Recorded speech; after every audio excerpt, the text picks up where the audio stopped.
Goal, nation's leading institute. Hello beta, myself engineer C Kumar. I am Goal faculty. Today I am going to discuss the test paper NEET 2021. ये जो question पूछा गया है बेटा, इसके बारे में हम लोग आज डिस्कशन करेंगे. और before starting discussion I would like to just overview the question paper. कितने क्वेश्चंस पूछे गए हैं and what are the sections जिसमें हम लोग क्वेश्चन को डिवाइड जो किए हैं. तो टेस्ट पेपर का एनालिसिस ये है बेटा कि देयर आर टू सेक्शन, दो सेक्शन में क्वेश्चन पूछे गए हैं, the section A and section B. तो इन सेक्शन ए अगर आप देखेंगे तो 11th से क्वेश्चन है बेटा टोटल 14 एंड 12th से जो क्वेश्चन दिया हुआ है बेटा ये आपके पास 21. तो टोटल नंबर ऑफ क्वेश्चन आपके पास सेक्शन ए में 35 हो गया. एंड इन सेक्शन बी जो 11th से क्वेश्चन लिए गए हैं बेटा that is number of question 6 and 12th से जो क्वेश्चन लिया गया है ये है आपका 9. So total number of question इस सेक्शन के अंदर 15 एंड इसके अंदर जो आ गया आपका 35 आ गया. So this are the two type. Yes बेटा, जिसमें अगर हम लोग देखेंगे अगर ध्यान से हमारे पास क्वेश्चन पेपर है.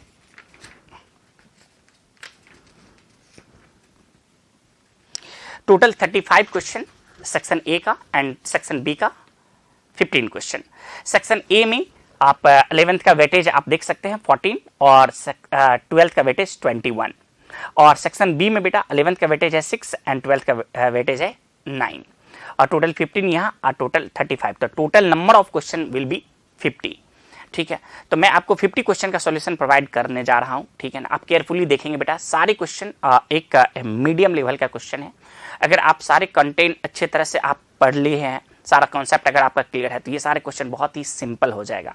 तो let's start the question number first जो हमारे पास पेपर अवेलेबल है बेटा. On the basis of that question number first अगर देखेंगे तो व्हाट इज क्वेश्चन.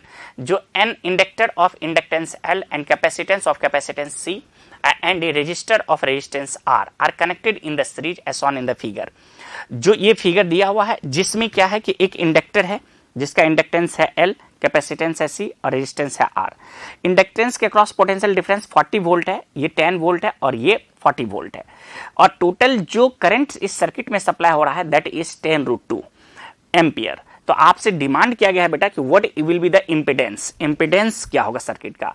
तो first of all I would like to find the net potential V, that is nothing but VR square resistance के cross potential difference into VL minus VC का square. अगर आप देखेंगे बेटा तो इस पोटेंशियल V को हम लोग लिख सकते हैं रूट ऑफ 40 का स्क्वायर प्लस 40 माइनस 10 का square. This will be 50. Correct. Total potential difference जो इस सर्किट टर्मिनल के अक्रॉस जो अवेलेबल है टोटल वो होगा बेटा 50. तो इंपीडेंस के लिए हमारे पास सिंपल सा एक छोटा सा रिजल्ट अवेलेबल है कि अगर हम लोग Z इंपीडेंस चाहते हैं तो ये हो जाएगा V डिवाइड बाय I. तो Z is nothing but V is 50 और I का वैल्यू है 10√2. इसे सिंप्लीफाई करेंगे तो इंपीडेंस हम लोगों को Z मिलने वाला है 5 divide by √2. This is the correct answer. तो इसके अकॉर्डिंग आप देखोगे तो सेकंड नंबर आपका करेक्ट आंसर हो जाएगा बेटा, सेकंड नंबर. ठीक है, इस पार्टिकुलर ऑप्शन के according 5/√2 is the total impedance of the circuit. Yes बेटा, जैसा कि हम लोग देख सकते हैं कि ये सेकंड क्वेश्चन जो है और थर्ड क्वेश्चन. जो सेकंड क्वेश्चन है हम लोगों के पास, उस सेकंड क्वेश्चन में क्या कह रहा है कि find the value of the angle of emergence from the prism refractive index of the prism is √3. Definitely ये प्रिज्म से क्वेश्चन है बेटा और इसमें आपसे एंगल ऑफ इमरजेंस पूछ रहा है कि किससे ये एंगल पे ये बाहर आएगा. तो देखिए ये 60 डिग्री है बेटा, ये 90 डिग्री होगा तो ये हो गया आपका 30 डिग्री. राइट, ये नॉर्मली इंसिडेंट होगा तो डेफिनेटली रे इस तरह से ऐसे करते हुए यहाँ पे आएगा. तो ये 90 डिग्री, ये भी 90 डिग्री. तो यहाँ पे जो नॉर्मल अगर हम लोग ड्रॉ करेंगे, इस सरफेस पे जो नॉर्मल ड्रॉ करेंगे 90 डिग्री वाला, तो ये 30 डिग्री होगा बेटा. तो ये डेफिनेटली 60 डिग्री हो जाएगा क्योंकि 90 है. तो डेफिनेटली इसको आप कह सकते हो कि 30 डिग्री होगा. नॉट ए इशू, बहुत ही सिंपल सा ज्योमेट्री है. ये रहा 60 डिग्री, तीनों एंगल का सम 180 डिग्री होगा. तो ये 30 डिग्री होगा। This is your normal. तो यहाँ पे रे जब नॉर्मली इस तरह से ऐसे इंसिडेंट होगा तो एंगल ऑफ इंसिडेंट इस सरफेस के लिए एंगल ऑफ इंसिडेंट कहलाएगा 30 डिग्री, और रिफ्रैक्टिव इंडेक्स म्यू दिया हुआ है आपके पास √3। तो ये नॉर्मल के साथ कितना एंगल पे ये टर्न करेगा, ये एंगल आपसे पूछा जा रहा है कि ये एंगल की वैल्यू आप बताओ कि कितना, इमरजेंस कितना होगा। करेक्ट। तो बेटा इस एंगल को हम लोग थीटा आर कह सकते हैं, और ये इंसिडेंट एंगल है तो थीटा आई कह दीजिए। लॉ ऑफ रिफ्रैक्शन इस लोकेशन पे लगाएंगे तो लिखेंगे mu into sine theta I must be equal to 1 into sine theta R, क्योंकि बाहर का रिफ्रैक्टिव इंडेक्स जो अवेलेबल होगा वो 1 होगा। ठीक है। तो अब अगर आप देखेंगे यहां पे तो बेटा तो ये हो गया √3 इंटू साइन 30 डिग्री का वैल्यू हो गया 1/2। This is equal to sine theta R. It means theta R का वैल्यू √3/2 जो 60 डिग्री अवेलेबल होगा। इट मीन्स ये जो नॉर्मल के साथ जो एंगल जो इमरजेंस होगा वो 60 डिग्री होगा। ठीक है ना। तो अगर आप इसमें देखेंगे तो अप्रोप्रिएट जो आपके पास कर रहा है emergence from the prism, find the value of the angle of emergence from the prism। Prism से कितना एंगल पे वो आएगा, तो प्रिज्म से एंगल का डिमांड किया गया है बेटा। तो ये प्रिज्म के नॉर्मल से ये एंगल आ गया है 60 डिग्री। अगर हम इस तरह से ऐसे देखेंगे, ऑब्वियस सी बात है, ये प्रिज्म से इस तरह से ऐसे देखेंगे तो ये एंगल हो गया हमारा 30 डिग्री हो जाएगा। आ रही बात सामने।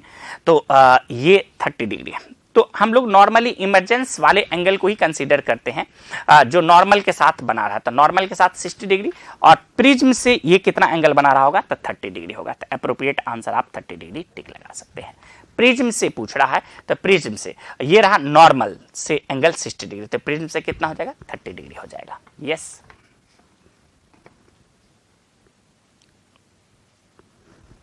नेक्स्ट क्वेश्चन नंबर अगर आप थर्ड देखो बेटा, थर्ड क्वेश्चन नंबर आप देखिए ध्यान से। क्वेश्चन नंबर थर्ड में कह रहा है कि a dipole is placed in an electric field as shown in the figure, in which direction will it move. Dipole किस डायरेक्शन में मूव करेगा। तो आप देखेंगे ध्यान से तो बेटा ये पॉजिटिव है और ये नेगेटिव है। तो डायपोल मूवमेंट का जो डायरेक्शन होगा वो डायपोल मूवमेंट का डायरेक्शन नेगेटिव से पॉजिटिव की तरफ इस तरह से ऐसे रहता है मूवमेंट का डायरेक्शन। कोई दिक्कत, यानी कि डायपोल मूवमेंट पी के बारे में बात हो रही है। ठीक है। अब आइए यहां पे इस वाले लोकेशन पे यानी कि पॉजिटिव चार्ज वाले लोकेशन पे फील्ड का स्ट्रेंथ ज्यादा बड़ा है नेगेटिव वाले से। क्यों? क्योंकि इलेक्ट्रिक फील्ड लाइंस इस तरह से रेडियली आउटवर्ड डाइवर्ट कर रहा है, डाइवर्ज कर रहा है। तो ऑब्वियस सी बात है इस पे पॉजिटिव पे फील्ड के डायरेक्शन में फोर्स लगेगा और नेगेटिव में फील्ड के अपोजिट डायरेक्शन में फोर्स लगेगा। No problem. बट ध्यान से सुनने वाली बात है कि पॉजिटिव पे ज्यादा फील्ड है स्ट्रेंथ है और नेगेटिव पे कम है। तो ये डिटरमाइनिंग फैक्टर हो गया। तो टोटल इस डायपोल पे अगर आप देखोगे बेटा तो नेट फोर्स जो लगेगा वो राइट साइड में इधर की तरफ लग जाएगा, क्योंकि ये प्लस वाला ज्यादा होगा और माइनस वाला कम होगा। ठीक है ना। तो हम लोग कह सकते हैं कि ये फोर्स किधर की तरफ लग जाएगा, नेट फोर्स राइट वर्ड। तो टुवर्ड्स राइट ये डायपोल का मूवमेंट हो जाएगा। क्लियर है। अब सुनिए पोटेंशियल एनर्जी का। तो टुवर्ड्स राइट आपके पास दो ऑप्शन दिए हुए हैं। टुवर्ड्स राइट यहां पे भी ऑप्शन अवेलेबल है और टुवर्ड्स राइट यहां पे भी ऑप्शन अवेलेबल है। अब हम लोगों को पोटेंशियल एनर्जी के बारे में बात करना है कि वहां पे पोटेंशियल एनर्जी क्या होगा, क्योंकि पोटेंशियल एनर्जी का डिसीजन हम लोगों को यहां से लेना होगा। ठीक है बेटा।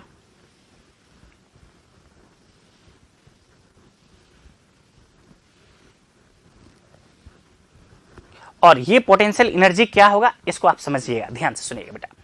अगर आप स्टार्टिंग पॉइंट पे देखेंगे तो डायपोल पॉजिटिव क्यू ये है आपका और नेगेटिव क्यू ये है। नो डाउट कि डायपोल मोमेंट इधर की तरफ है और इलेक्ट्रिक फील्ड हमारा इधर की तरफ है ई। तो इस लोकेशन पे इनिशियल पोटेंशियल एनर्जी के बारे में बात करेंगे तो माइनस पी डॉट ई आपने पढ़ा होगा बेटा। तो हो जाएगा minus P E cos 180 degree.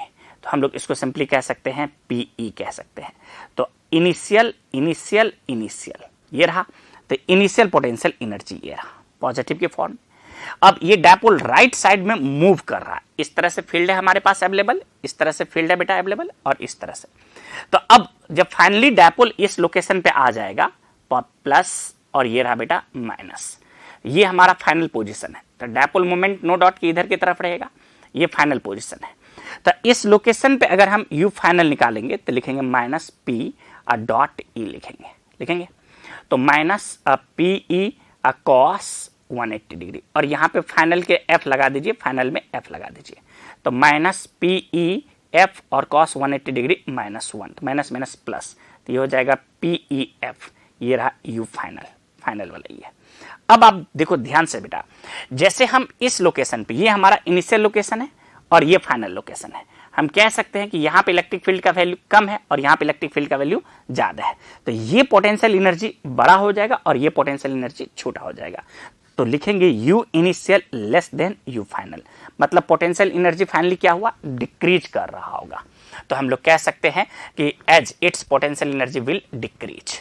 तो अप्रोप्रिएट इस दोनों ऑप्शन में से सेकंड वाला आपका करेक्ट हो गया कि पोटेंशियल एनर्जी क्या कर रहा होगा, डिक्रीज कर रहा होगा। यस, उम्मीद करता हूं कि ये पॉइंट आपको समझ में आ रहा होगा, क्योंकि इलेक्ट्रिक फील्ड लाइंस इस तरह से डाइवर्ट करते हुए बाहर की तरफ जा रहा है।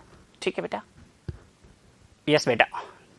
हम लोग नेक्स्ट क्वेश्चन जो है क्वेश्चन नंबर 4 और 5, ये दो देख सकते हैं हम लोग। क्वेश्चन नंबर 4 और 5 क्या कह रहा है आपसे। क्वेश्चन नंबर 4 में कह रहा है आपसे कि एक capacitor of capacitance C is connected across N AC source of voltage V given by, एक AC सोर्स के अक्रॉस इतना पोटेंशियल डिफरेंस अप्लाई कर दिया गया है। The displacement current between the plate of the capacitor would be given by. तो बेटा solution इसका बहुत ही सिंपल एक लाइन में है। अगर हमारे पास ये C है और इसको हम लोग AC सोर्स के साथ इस तरह से ऐसे कनेक्ट करते हैं, तो इस पे ये C, बेटा इस पे जो चार्ज Q अवेलेबल होगा, Q is equal to C into V। तो Q इक्वल टू C, अब V के जगह पे लिखेंगे V naught a sine of omega T. Yes, अब मुझसे करंट की डिमांड किया गया है, जिसे हम बड़े आराम से बता सकते हैं, इतनी ही स्पेस में करंट के बारे में बात कर सकते हैं बेटा।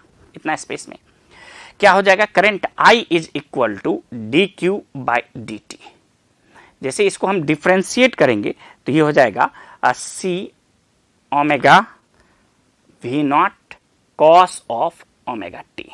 ये रहा, क्यों, क्योंकि C V नॉट कॉन्स्टेंट हो गया, साइन का डिफरेंशिएशन कॉस हो गया और t का कोफिशिएंट ओमेगा बाहर आ गया यहाँ पे।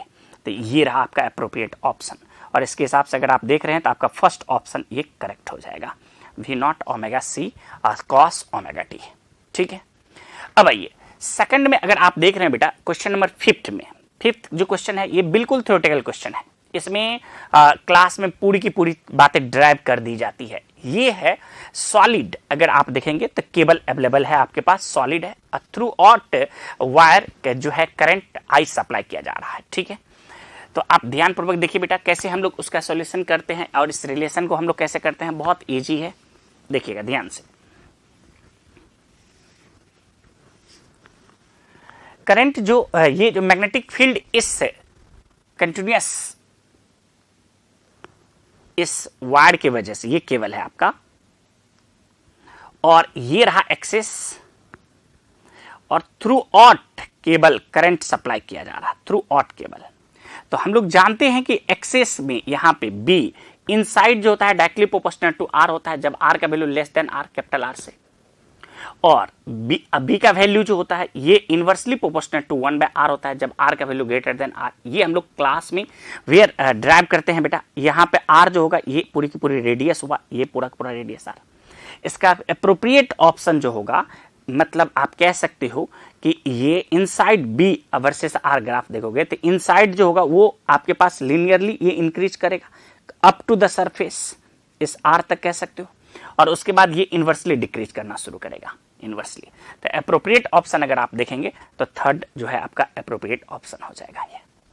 तो सिंपल है, थ्योरेटिकल क्वेश्चन है, इसे बड़े आराम से आप डायरेक्ट कर सकते थे बेटा, so simple.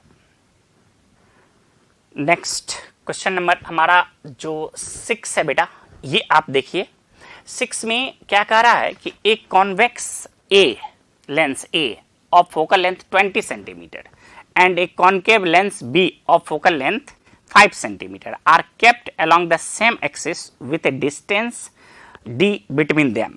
If a parallel beam of light falling on A leave B as a parallel beam of light, then the distance d will be. बेटा बहुत ही सिंपल है, पैरेलल बीम अगर आ रहा हो किसी भी लेंस के ऊपर अगर आप देखोगे तो फोकस पे कन्वर्ज होता है। तो ये है आपका कॉन्वेक्स लेंस और यहां से पैरेलल बीम ऑफ लाइट आप यहां से इस तरह से ऐसे दोगे तो बेटा डेफिनेटली है कि ये कहां पे कन्वर्ज होगा, अपने फोकस पे। ये रहा इसका फोकस जहां पे ये कन्वर्ज करेगा। समझ रहे बातों को? अब ध्यान से सुनेंगे बेटा, और ये जो सेपरेशन यहां से यहां तक अवेलेबल होगा, this separation will be 20 centimetre, because कि इसका फोकल लेंथ जो है लेंस का वो 20 सेंटीमीटर है। तो ये जो आपको सेपरेशन होगा वो 20 सेंटीमीटर होगा। ठीक है, अब द इंपॉर्टेंट थिंग्स इज कि कॉनकेव लेंस बी है और जिसका फोकल लेंथ 5 सेंटीमीटर है, तो उससे जो रे फाइनली बाहर आ रहा है, निकल रहा है, वो भी पैरेलली ही हो रहा है। इसका मतलब है कि ये डेफिनेटली फोकस पे रहा होगा, और ये बेटा फोकस पे किस पे रहा होगा, तो ऑब्वियस ही बात है कॉनकेव जो आपके पास लेंस है उसके फोकस पे रहा होगा। ठीक है, तो कॉनकेव के फोकस पे अगर ये रहा होगा तो इस डिस्टेंस को हम लोग कैसे देखेंगे बेटा, जिससे कि ये ऑब्वियस ही बात है। तो अगर हम लोग यहां पे कॉन्वेक्स इस तरह से ऐसे ले लें, यस, डाइवर्ज करेगा, ये डाइवर्ज करेगा मतलब उसके फोकस पे इस तरह से प्लेस्ड होना चाहिए बेटा। आप थोड़ा सा ध्यान से इसको समझ लो।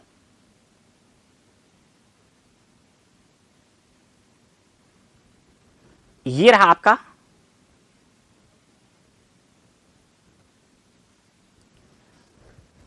कॉनकेव लेंस और इसके फोकस बेटा, तो ऑब्वियस ही बात है इसके फोकस इस साइड में अगर आप हम लोग देखेंगे तो रे डाइवर्ट करना है, तो फोकस लेंस में दो अवेलेबल होते हैं, ये जानते हैं आप। अगर हम यहां पे फोकस अगर मानते हैं बेटा, तो ये क्या करेगा, इस तरह से ऐसे ये रे को ऐसे आएगा और फाइनली ये इस तरह से डाइवर्ट करेगा, ये ऐसे आएगा और फाइनली इस तरह से ये ऐसे पैरेलली जाएगा। क्लियर है? तो ये बिहेव करना चाहिए, ये जो पॉइंट है और ये जो पॉइंट है, इस दोनों पॉइंट का वैल्यू क्या रहना चाहिए था, सेम रहना चाहिए था। इस दोनों का लोकेशन क्या होना चाहिए था, सेम होना चाहिए था। तो अगर हम लोग ध्यान से देखेंगे तो इस दोनों को मर्ज कर देंगे, इस दोनों को प्लस कर देंगे, मर्ज कर देंगे, तो दोनों के बीच का हमको डिस्टेंस मिल जाएगा। तो अब देखिए बेटा, फाइनली अगर इस दोनों को मर्ज करेंगे तो हम क्या लिखेंगे यहां पे, इसको आप समझिए ध्यान से। इसको मिटा देता हूं और यहां पे इसको मर्ज करता हूं। क्लियर? ये रहा फोकस, ऑब्वियस सी बात है किसका, कॉनकेव का। तो यहां से यहां तक का जो सेपरेशन होगा वो सेपरेशन भी आपको कितना अवेलेबल होगा बेटा, ये सेपरेशन भी आपका 5 सेंटीमीटर और दोनों है। तो फाइनली ये यहां से जो ऑब्जेक्ट से जो रे ऐसे जाएगा तो ये पैरेलली इस तरह से ऐसे मूव करेगा, ये इस तरह से ऐसे मूव करेगा, इस तरह से ऐसे मूव करेगा। तो पूछा गया है कि दोनों लेंस के बीच का सेपरेशन क्या होना चाहिए। तो नो डॉट, ये रहा आपके पास 20 सेंटीमीटर है बेटा और ये 5 सेंटीमीटर है, तो 25 सेंटीमीटर आपका होना चाहिए। यस, एक का फोकस और दूसरे के फोकस पे प्लेस्ड होना चाहिए था। ठीक है ना? तो रे फाइनली पैरेलली आया, फोकस हुआ और ये सेकंड फोकस बन गया और पैरेलली फाइनली निकल गया। तो ये पैरेलली रे इंसिडेंट हो गया यहां पे और पैरेलली रे यहां पे आउट हो गया। ठीक है?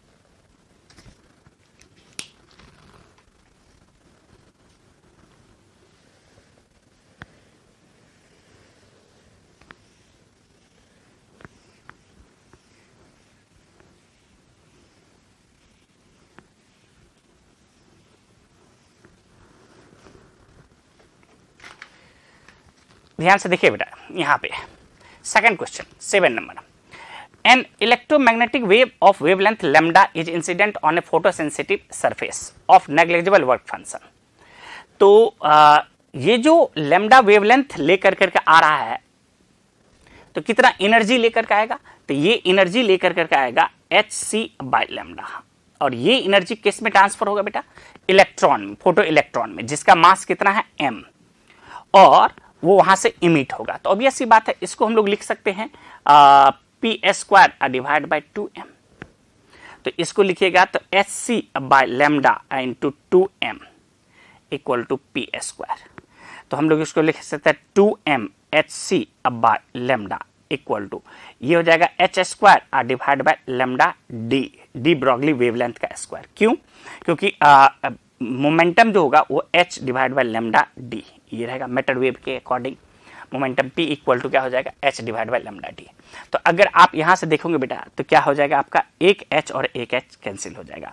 तो हम लोग कह सकते हैं लेमडा को इधर और h को नीचे ले आइए, तो 2mc divide by lambda into h is equal to 1 by lambda D का स्क्वायर। मल्टीप्लाई कर करके लेमडा डी को सेपरेट कर सकते हैं, तो lambda D square into 2mc divide bye h is equal to lambda. This is the appropriate relation. The lambda must be equal to 2mc divided by h into lambda d का square. 2mc divided by h into lambda d का square. तो ये third number आपका correct हो जाएगा। Yes, 2mc divide bye lambda। Yes, ठीक है बेटा। तो सिंपल है, हम एनर्जी ऑफ फोटोन जो एनर्जी लेकर आया वो एनर्जी ऑफ फोटो इलेक्ट्रॉन को इक्वेट कर दिया, और एनर्जी ऑफ फोटो इलेक्ट्रॉन में मोमेंटम के टर्म में हमने लिया और मोमेंटम को मैटर वेव से कनेक्ट कर दिया। तो यहां से लैम्डा डी और लैम्डा के बीच में रिलेशन एस्टेब्लिश हो गया। ठीक है बेटा। नेक्स्ट क्वेश्चन नंबर आप 8 देखो बेटा। क्वेश्चन नंबर 8 में क्या कह रहा है आपसे कि कॉलम फर्स्ट है जिसमें सर्टेन फिजिकल क्वांटिटी दिया हुआ है एंड कॉलम 2 में सर्टेन फिजिकल मैथमेटिकल टर्म दिया हुआ है। मतलब ये रहा आपके पास कॉलम ए और ये 1 और ये रहा कॉलम 2। अब इसके बीच में रिलेशन आपको बताना है। ये एक्चुअली में मैट्रिक्स मैचिंग टाइप का क्वेश्चन हो गया कि ड्रिफ्ट वेलोसिटी किसके बराबर होगा, ड्रिफ्ट वेलोसिटी किसके बराबर होगा। यहाँ पे देखेंगे तो ड्रिफ्ट वेलोसिटी आप देखेंगे तो आपका फर्स्ट में ए जो है ये किसके बराबर होगा, तो ई टॉ बाय एम।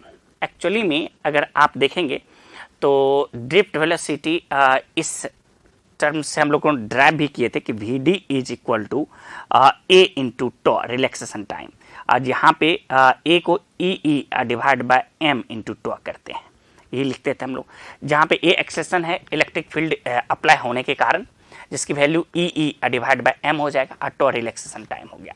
तो ड्रिफ्ट वेलोसिटी का सीधा रिलेशन किससे आ गया बेटा, आर से रिलेशन आ गया ड्रिफ्ट वेलोसिटी का, कि ये रहा ए किससे कनेक्टेड हो गया, आर। अगर आप सभी ऑप्शन में देखेंगे तो आपका ए आर से कनेक्टेड है। अब आइए बी, इलेक्ट्रिकल रेजिस्टिविटी।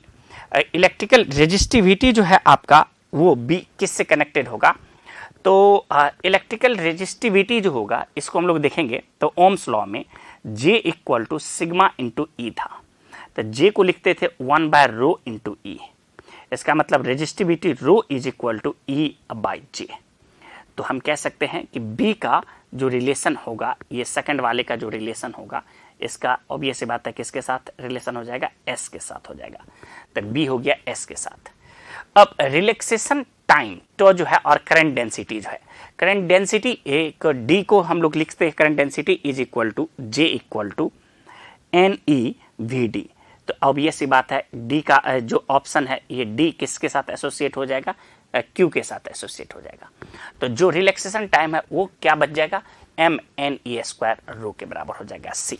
तो अप्रोप्रिएट में ए का क्या हो गया, आर हो गया, ए का आर, और बी का क्या हो गया, एस हो गया, तो बी का एस, और डी का क्या हो गया, तो डी का हो गया आपके पास डी अगर आप देख रहे हो तो डी का हो गया, डी में क्या है current density J is equal to, yes बेटा, और डी का क्यू के बराबर हो गया ना, डी का किसके बराबर हो गया, क्यू के बराबर हो गया, यस, डी किसके बराबर, क्यू के बराबर, और सी डेफिनेटली रिलैक्सेशन टाइम ये पी के बराबर हो जाएगा। तो अप्रोप्रिएट ऑप्शन फर्स्ट वाला आपका, ए आर के बराबर, बी एस के बराबर, और सी रिलैक्सेशन टाइम पी के बराबर हो गया, और डी ये करंट डेंसिटी ये क्यू के बराबर हो गया। ठीक है, तो फर्स्ट ऑप्शन आपका करेक्ट हो जाएगा बेटा। नेक्स्ट क्वेश्चन बेटा अगर आप देखेंगे तो क्वेश्चन नंबर 9 कह रहा है क्या कि एक रेडियो एक्टिव न्यूक्लियस है XZA undergo certain S decay है, ये रहा आपका डीके। इस डीके के तहत ये ट्रांसफॉर्म हो रहा है वेरियस न्यूक्लियस में। तो कह रहा है कि अप्रोप्रिएट डीके क्या क्या पॉसिबल है। तो बेटा अगर आप देखोगे तो यहां से X से B बना है, तो एटॉमिक नंबर जो है वो डिक्रीज किया है 1 से। तो एटॉमिक नंबर डिक्रीज 1 से किस तरह के डीके में करता था, जिसमें पॉजिट्रॉन रिलीज्ड होता था। मतलब एक प्रोटॉन जो होता है वो कन्वर्ट होता है पॉजिट्रॉन में प्लस एंटी न्यूट्रॉन में ये। तो इसका मतलब है कि बीटा प्लस डीके अवेलेबल होगा। यस बेटा, इसमें सबसे फर्स्ट में आपका क्या हो गया, बीटा प्लस, इसमें कह दोगे। अब आइए यहां से Z-1 से ये फिर हो गया है Z-3, तो 2 का डिक्रीमेंट हुआ है। तो 2 का डिक्रीमेंट किस में होता है, तो अल्फा में होता है, अल्फा पार्टिकल में। अब आइए यहां से Z-3 से हो गया है Z+2, इसका मतलब है एक इंक्रीज हुआ है, इसका मतलब है बीटा नेगेटिव डीके हुआ है, तभी एक ऑब्वियस सी बात है आपका इंक्रीज कर गया है। तो एप्रोप्रिएट ऑप्शन अगर आप देखेंगे तो beta positive, alpha and beta negative, this is the correct answer. 3rd number आपका करेक्ट आंसर हो जाएगा। यस बेटा, नेक्स्ट क्वेश्चन नंबर 10 देखिए आप, बहुत इफेक्टिव है। ये कह रहा है कि 4 रेजिस्टेंस को पैरेलल में कनेक्ट कर दिया गया है, तो उसका इक्विवेलेंट रेजिस्टेंस आ गया है 0.25। सभी का इक्वल लेंथ दिया हुआ है, इक्वल क्रॉस सेक्शन एरिया दिया हुआ है और सेम मटेरियल से बना हुआ है। तो बेटा ये एक रेजिस्टेंस रहा, ये एक रेजिस्टेंस रहा और ये एक रेजिस्टेंस रहा और ये एक रेजिस्टेंस रहा। ये लोग पैरेलली कनेक्टेड हैं, आर आर आर आर। तो हम लोग लिखेंगे 4/r equal to 1/r equivalent. इसका मतलब क्या हो गया कि R equivalent is equal to R divide by 4। Yes, तो हम लोग यहां पे इक्विवेलेंट का वैल्यू कितना दिया हुआ है, इस इक्विवेलेंट रेजिस्टेंस का वैल्यू आपको दिया हुआ है 0.25। तो लिखोगे बेटा 0.25 is equal to R divide by 4। इसका मतलब R इक्वल टू 1। एक रेजिस्टेंस का वैल्यू 1 ओम है। अब कह रहा है क्या कि क्या होगा इफेक्टिव रेजिस्टेंस जब इनको सीरीज में जोड़ देंगे, तो ये भी 1, ये भी 1, ये भी 1, ये भी 1, तो टोटल इफेक्टिव रेजिस्टेंस की वैल्यू कितनी हो जाएगी, 4। ये आपका 4 नंबर अप्रोप्रिएट हो गया। ठीक है, बहुत ही सिंपल है। अब अगर आप देखेंगे बेटा 11 नंबर, क्वेश्चन नंबर 11 देखिए ध्यान से कैसे करते हैं हम लोग।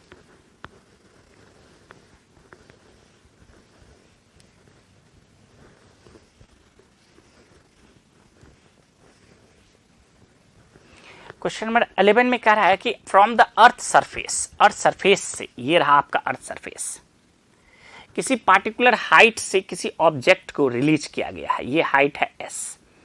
इस ऑब्जेक्ट को अगर हम रिलीज करेंगे तो कह रहा है कि जब ये आया एक पार्टिकुलर हाइट पे, मतलब मान लीजिए ये इस हाइट पे आया, ये हाइट h है, तो उस समय में इसका काइनेटिक एनर्जी जो है वो 3 टाइम्स पोटेंशियल एनर्जी का हो गया। Kinetic energy 3 times that of potential energy, ऐसा क्वेश्चन नहीं कह रहा है। तो बेटा अगर हम इनिशियल एनर्जी निकालेंगे तो mgs ये ऊपर वाला, और फाइनल एनर्जी जो निकालेंगे तो लिखेंगे kinetic energy plus potential energy. तो हम लोग लिखेंगे E final must be equal to E initial बेटा। ठीक है, तो kinetic energy plus potential energy is initial energy mgs। Kinetic energy 3 times potential energy का है, तो 3 into potential energy plus potential energy is equal to हो गया mgs बेटा। 4 into potential energy equal to mgs। और इस h हाइट पे potential energy का एक्सप्रेशन क्या होगा h हाइट पे, तो mg स्मॉल h। तो 4 into mg small h is equal to mgs बेटा। mg कैंसिल, तो h हाइट जो हो जाएगा s डिवाइड बाय 4। मीन्स ये जो हाइट अवेलेबल है जहां पे ऐसी बातें होगी कि kinetic energy 3 times potential energy का, वो हाइट आपका s/4 हो गया। ठीक है, अब आइए और वहां पे स्पीड पूछा गया है, तो बेटा काइनेटिक एनर्जी को हम लोग लिख देंगे 3 इंटू mg h की जगह पे क्या लिखेंगे s/4। अब देखिए half mv² that is equal to 3 mg s/4। बेटा मुझे लगता है कि m और m कैंसिल हो गया, 2 से इसको कैंसिल कर दीजिएगा, तो v is equal to 3gs/2 का रूट। तो v equal to root of 3gs/2। तो एप्रोप्रिएट ऑप्शन अगर आप देखेंगे तो इसमें कौन सा आ जाएगा बेटा, फोर्थ नंबर में ये आपका ऑप्शन इस तरह से ऐसे रूट किया हुआ है। यस, तो सॉरी फोर्थ नंबर आपका सही है। फोर्थ नंबर ये है आपका, ये इसमें इस तरह से ऐसे फॉर्म किया हुआ है बेटा, ठीक है। फोर्थ नंबर ये अप्रोप्रिएट ऑप्शन हो जाएगा, जिसमें कि हाइट जो हो गया s/4 और स्पीड जो हो गया √3gs/2। ये रहा, मतलब पोटेंशियल एनर्जी जो है इस पार्टिकुलर लोकेशन पे उसका 3 टाइम्स काइनेटिक एनर्जी के वैल्यू के बराबर है, ठीक है। नेक्स्ट क्वेश्चन नंबर अगर आप 12 देखेंगे बेटा, ये 12 क्वेश्चन नंबर आपका बहुत ही इजी। 12 नंबर में कह रहा है कि the half life of a radioactive nuclei is 100 hour. T half दिया हुआ है 100 आवर। तो कह रहा है कि the fraction of the original activity that will be remains after 150 hours, मतलब टी इक्वल टू 150 आवर्स के बाद कितना फ्रैक्शन रहेगा। तो ये जो फ्रैक्शन का जो फॉर्मूला है बेटा, ये आपके पास n divide by n not जो होता है, इसका 1 डिवाइड बाय 2 का पावर स्मॉल n होता है। ये फॉर्मूला हम क्लास में आपको ड्राइव करके देते हैं। यही है फ्रैक्शन, ओरिजिनल का कितना वाला पार्ट, जहां पे स्मॉल n जो है वो क्या है, तो ये है total time divide by T half. ये रहा एक्सप्रेशन बेटा। तो स्मॉल n का टोटल टाइम है हो गया 150 और टी हाफ हो गया 100, जिसको आप 3/2 कह सकते हो। तो ये रिजल्ट आपका क्या बन गया, 1/2 का power 3/2। It means 1/2√2।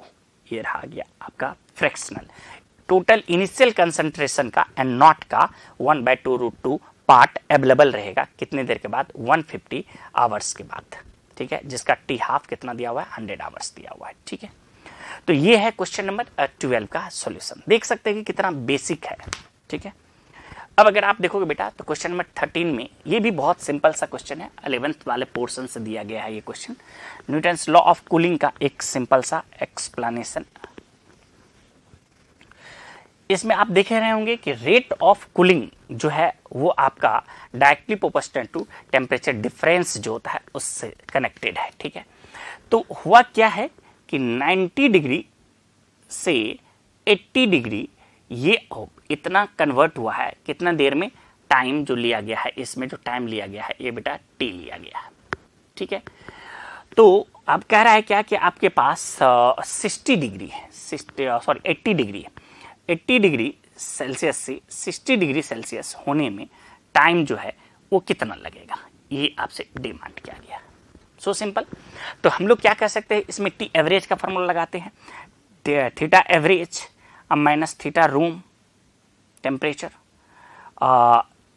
Is divide by, अगर आप लिखोगे तो थीटा एवरेज, इसको 1 कह लो, इसको 2 कह लो, minus theta room is equal to T1 divide by T2 into temperature में जितना डिफरेंस यहाँ आया है 10 डिवाइड बाय जितना यहाँ पे आया है 20। Yes, so simple.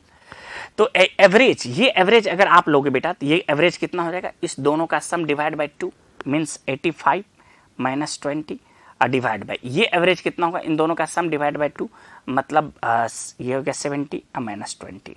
This is equal to T, अगर आप देखेंगे तो टाइम होगा T1 divide by T2 into 10 divide by 20, क्योंकि यहाँ पे डिफरेंस जो हो गया है, कितना टेम्परेचर का डिफरेंस हो गया है 10 का, और यहाँ कितना डिफरेंस हो गया बेटा 20 का, 10 डिवाइड बाय 20। अब अगर आप इसको सिंप्लीफाई करेंगे तो आपको यहाँ से T2 का वैल्यू कितना अवेलेबल हो जाएगा, ये 13/5 इंटू टी हो जाएगा सिंप्लीफाई करेंगे तो आप सेकंड ऑप्शन अप्रोप्रिएट है आपका, इसको टिक लगा सकते हैं आप, ठीक है। तो सिंपल है, न्यूटन्स लॉ ऑफ कूलिंग से रिलेटेड है ये। नेक्स्ट क्वेश्चन देखिए बेटा, क्वेश्चन नंबर 14 कह रहा है the number of photon per second on a average emitting by the source of monochromatic light of wavelength this when it delivered it the power a कितना होगा। तो किसी सरफेस पे एक फोटोन की वजह से एनर्जी जो आती है बेटा वो hc/λ आती है, ठीक है, एक फोटोन की वजह से। तो कितना फोटोन है, तो मान लेते हैं कि n फोटोन पर सेकंड आए, तो n से मल्टीप्लाई कर दिया तो n इनटू दिस एनर्जी, तो ये कहलाएगा एनर्जी पर सेकंड। तो एनर्जी पर सेकंड का मतलब ये पावर हो गया, इसी को हम पावर कहेंगे, एनर्जी पर सेकंड, ये पावर हो गया। तो इस पावर को हम लोग कैसे लिख सकते हैं बेटा, NHC by lambda is nothing but जो टोटल पावर आपको प्रोवाइडेड है, और ये टोटल पावर कितना प्रोवाइडेड है, 3.3 into 10 to the power minus 3। From here आप n की वैल्यू फाइंड आउट कर सकते हैं। n is nothing but 3.3 into 10 to the power minus 3 into lambda divide by hc। h है प्लैंक्स कांस्टेंट, c है स्पीड ऑफ लाइट, और lambda है वेवलेंथ जो आपको यहाँ पे प्रोवाइडेड है 600 nm नैनोमीटर। इस वैल्यू को रखेंगे अगर आप बेटा, तो आप कैलकुलेशन करेंगे तो आपको वैल्यू मिलेगा 10 टू द पावर 16। ये अप्रॉक्स में ये वैल्यू टोटल कितने आपको आने वाला है, 10 टू द पावर 16, ये अप्रॉक्स में आएगा। अब अगर आप देखेंगे यहाँ पे तो क्वेश्चन नंबर 15 में क्या कह रहा है कि एक बॉडी है जो सिंपल हार्मोनिक मोशन परफॉर्म कर रहा है और जिसकी फ्रीक्वेंसी आपको प्रोवाइडेड है, जिसकी फ्रीक्वेंसी कितनी दी हुई है, n दी हुई है। A body is executing simple harmonic motion with the frequency n of its potential energy h। तो इसका मतलब है कि इसका पोटेंशियल एनर्जी की फ्रीक्वेंसी क्या होगी। A body is executing simple harmonic motion with the frequency n, its potential energy frequency will be, क्या होगा इसका पोटेंशियल एनर्जी का फ्रीक्वेंसी। तो ऑब्वियस सी बात है, जितना पार्टिकल का फ्रीक्वेंसी होता है पोटेंशियल एनर्जी का फ्रीक्वेंसी ठीक उससे डबल होता है। थ्योरेटिकल है, तब पोटेंशियल एनर्जी हो या काइनेटिक एनर्जी हो, दोनों की फ्रीक्वेंसी डबल होती है पार्टिकल की फ्रीक्वेंसी का। जितना देर में पार्टिकल एक साइकिल कंप्लीट करेगा, ठीक पोटेंशियल एनर्जी उतना देर में 2 साइकिल कंप्लीट करेगा। मतलब उसका टाइम पीरियड कम होगी तो ऑब्वियस सी बात है फ्रीक्वेंसी ज्यादा हो जाएगा। तो एप्रोप्रिएट ऑप्शन कौन सा हो जाएगा आपका, सेकंड एप्रोप्रिएट ऑप्शन हो जाएगा। ठीक है बेटा। नेक्स्ट क्वेश्चन बेटा 16 नंबर देखिए, क्वेश्चन नंबर 16 कह रहा है कि infinite long current carrying wire है जिसमें करंट 5 एम्पियर जा रहा है। ठीक है, ये रहा। तो इस पार्टिकुलर पोजीशन पे जो कि 20 सेंटीमीटर है, एक इलेक्ट्रॉन को प्रोजेक्ट कर दिया गया, तो इस पे कितना फोर्स होगा। तो पहली बात कि इस करंट कैरिंग वायर के कारण इस लोकेशन पे डॉट मैग्नेटिक फील्ड अवेलेबल होगा, और बी को हम लोग लिख सकते हैं तो μ0/4π इन्फिनाइट लॉन्ग के कारण I divide by x into 2 होता था। ये फार्मूला हम लोग क्लास में पढ़े थे। तो बेटा ये हो जाएगा μ0/4π और I के जगह पे 5 और x के जगह पे 0.2, क्योंकि 20 सेंटीमीटर को मीटर में कन्वर्ट करेंगे तो ये आएगा इंटू 2। ये इसको कैंसिल कर दीजिएगा और 2 कैंसिल हो गया। तो ये रहा μ0/4π इंटू 50। ये मैग्नेटिक फील्ड अवेलेबल है इस 20 सेंटीमीटर पे करंट कैरिंग वायर के कारण। ठीक है, अब अगर आप देखेंगे तो मैग्नेटिक फोर्स कितना होगा, तो force is equal to Q भी हो जाएगा, क्योंकि बी अंदर की तरफ अभी इधर की तरफ, दोनों के बीच में 90 डिग्री। तो ये आप लिख सकते हैं बेटा। Charge of electron 1.6 into 10 to the power -19 into velocity है 10 to the power 5 metre per second. ऐसा क्वेश्चन ने प्रोवाइड किया है कि 10 to the 5 metre per second से प्रोजेक्ट किया गया है। और बी मैग्नेटिक फील्ड है आपका यहाँ पे μ0/4π इंटू 50। इन सब वैल्यू को सिंप्लीफाई अगर आप करोगे तो आपको आंसर आ जाएगा कि मैग्नेटिक फोर्स जो वहाँ पे अवेलेबल होगा वो 8 into 10 to the power -20। This is the expression. ये आंसर हो जाएगा, 4th नंबर है 8 इंटू 10 टू द -20। ठीक है बेटा, तो इस तरह से आप आसानी से परफॉर्म कर सकते हैं। नेक्स्ट बेटा क्वेश्चन नंबर अगर आप देखोगे 17, तो बहुत ही यूनिट एंड डायमेंशन से क्वेश्चन दिया गया है, बहुत ही बेसिक। इस टाइप का क्वेश्चन पहले भी आ चुका है, इस तरह से रिपीट हुआ है कि फोर्स को कह दिया गया है कि फंडामेंटल है, फोर्स है, एक्सेलरेशन को फंडामेंटल कह दिया गया है और टाइम जो है फंडामेंटल है। तो आपसे पूछ रहा है कि बताइए एनर्जी को हम लोग का डायमेंशन क्या होगा। तो देखिए बेटा, अगर हम एनर्जी के बारे में बात करेंगे, एनर्जी, तो ये F इंटू आर, ऐसा तो आपने पढ़ा ही होगा कि force into displacement. Dimensional analysis कर रहे हैं, नथिंग एल्स। तो फोर्स तो ऑलरेडी हमारे पास है फंडामेंटल, इसमें कोई प्रॉब्लम नहीं है। अब ये लेंथ ही हमको निकालना पड़ेगा। तो अब आप देखिए ध्यान से, तो यहाँ पे आप लिख सकते हैं इसी को F को mL/t-2 और एक्सेलरेशन A जो दिया हुआ बेटा इसको लिखेंगे L/t-2। और टाइम तो t है ही, तो आपको लेंथ का केवल निकालने का जरूरत पड़ेगा। तो लेंथ के लिए हम लोग क्या करेंगे बेटा, यहां से लिखेंगे a डिवाइड बाय t का पावर -2 इक्वल टू l। मतलब क्या हुआ, l को हम लोग लिख सकते हैं a t का पावर 2। यस, तो फोर्स ऑलरेडी फंडामेंटल है ही, और जो डिस्प्लेसमेंट होगा वही l होगा। तो हम लोग इसको लिख सकते हैं f a t minus t का पावर 2, नॉट माइनस t का पावर 2। ये रहा आपके पास फंडामेंटल, ठीक है। ये और ये डायमेंशन किसका है, एनर्जी का है, F_A_T²। तो अगर आप इसके हिसाब से देखेंगे तो ये सेकंड ऑप्शन आपका अप्रोप्रिएट हो जाएगा, F_A_T² ये है। तो इसके बेसिस पे आप कह सकते हैं कि एनर्जी का अगर हम फोर्स, एक्सेलेरेशन और टाइम को फंडामेंटल यूनिट मानते हैं तो उसके बेसिस पे एनर्जी को का डायमेंशनल फार्मूला हो जाएगा F_A_T−2। ठीक है, बहुत ही सिंपल। नेक्स्ट अगर आप देखेंगे बेटा क्वेश्चन नंबर 18, तो इसमें क्या कह रहा है, इसको भी ध्यान से देखिए।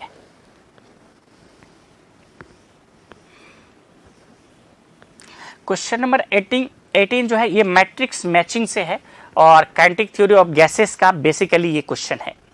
और काइनेटिक थ्योरी ऑफ गैसेस से 4 ऑप्शन के अकॉर्डिंग अरेंज कर लिया गया पैरामीटर का। Root mean square speed, RMS velocity. RMS velocity जो होता है वो A का ऑब्वियस सी बात है Q हो जाएगा, √3RT/m होता है। और प्रेशर जो होता है जो आपके पास डायटोमिक गैस, कोई भी गैस होता है उसका जो प्रेशर जो वॉल पे जो एग्जेक्ट करता है वो कितना एग्जेक्ट करता है, तो ये प्रेशर का एक्सप्रेशन है बेटा। ये प्रेशर एग्जेक्ट होता है किसी भी गैस के थ्रू, ठीक है। अब आइए टोटल इंटरनल एनर्जी 1 मोल डायटोमिक गैस का अगर आप देखेंगे, टोटल इंटरनल एनर्जी 1 मोल डायटोमिक का, तो डायटोमिक का डिग्री ऑफ फ्रीडम 5 हो गया, तो 1 मोल का होता है ½ kT। तो ऑब्वियस सी बात है 5 डिग्री ऑफ फ्रीडम है, तो इसका कितना हो गया, R हो गया। तो ऑब्वियस सी बात है जो बच गया वो एवरेज काइनेटिक एनर्जी एक मॉलिक्यूल का कितना हो जाएगा, तो 3/2 kBT हो जाएगा। तो अप्रोप्रिएट ऑप्शन अगर आप देखेंगे तो A का क्या बन गया आपका Q, और B का क्या ऑप्शन सेट हो गया P, और उसके बाद C का क्या हो गया S, और उसके बाद देखेंगे तो D का क्या हो गया, तो D का R। This is the appropriate option. अगर आप अपने ऑप्शन में देखेंगे तो 1 2 3 4 जो पेपर हम डिस्कशन कर रहे हैं बेटा, उस पेपर के अकॉर्डिंग 3rd नंबर में ये ऑप्शन आपका अवेलेबल है, ये पूरी की पूरी ऑप्शन है। तो 3rd इसका अप्रोप्रिएट आंसर हो जाएगा, ठीक है। नेक्स्ट क्वेश्चन देखिए बेटा, ये जो क्वेश्चन है ये रिपीटिंग है, ये रिपीट हुआ है, ठीक है ना। ऑलरेडी पहले एक बार क्वेश्चन पूछा जा चुका है नीट IIT के एग्जाम में, उसी से लिया हुआ मेन का एग्जाम्स का क्वेश्चन है ये। इसमें क्या किया जा रहा है कि ये n-1 सेकेंड से n सेकेंड में जो डिस्टेंस ट्रेवल किया है इंक्लाइन प्लेन पे, जिसका सॉल्यूशन करें हम लोग तो बहुत एक लाइन में सॉल्यूशन अवेलेबल होगा कि s, इसको हम लोग लिखे भी थे SNth second is equal to U plus A/2 into 2n-1। जैसा कि कह रहा है कि ऑब्जेक्ट जो है स्टार्ट किया है फ्रॉम रेस्ट से, तो इनिशियल जो वेलोसिटी है वो 0 हो गया, तो SNth इज इक्वल टू हो जाएगा A/2 इंटू 2n-1, ठीक है। अब आइए, लेकिन आपसे पूछा गया है कि SNth एंड SN+1th का रेशियो बताओ, तो SN+1th जो टर्म हम लोग लिखेंगे वो हो जाएगा A/2 इंटू 2n + 2-1। सिंपली अगर आप देखोगे बेटा, क्यों, क्योंकि n के जगह पे या n के जगह पे हम लोग n+1 लिखेंगे, तो 2n+2, तो ये वैल्यू हो जाएगा A/2 इंटू 2n+1। और इस दोनों का रेशियो आपसे डिमांड किया गया है कि इस दोनों का रेशियो क्या होगा ये बताइए। तो नो डाउट कि A/2 यहाँ पे भी है, A/2 यहाँ पे कैंसिल हो जाएगा, तो ऊपर में हो गया 2n-1 और नीचे में हो जाएगा 2n+1। तो अप्रोप्रिएट ऑप्शन अगर आप देखेंगे तो सेकंड नंबर आपका क्लियर हो जाएगा कि 2n-1 डिवाइड बाई 2n+1, ये दोनों का रेशियो, मतलब SNth डिवाइड बाई SN+1th में कितना डिस्टेंस ट्रेवल होगा, ये रहा, ठीक है। तो बहुत ही सिंपल है, ये आपका 11th से क्वेश्चन है, इजी है।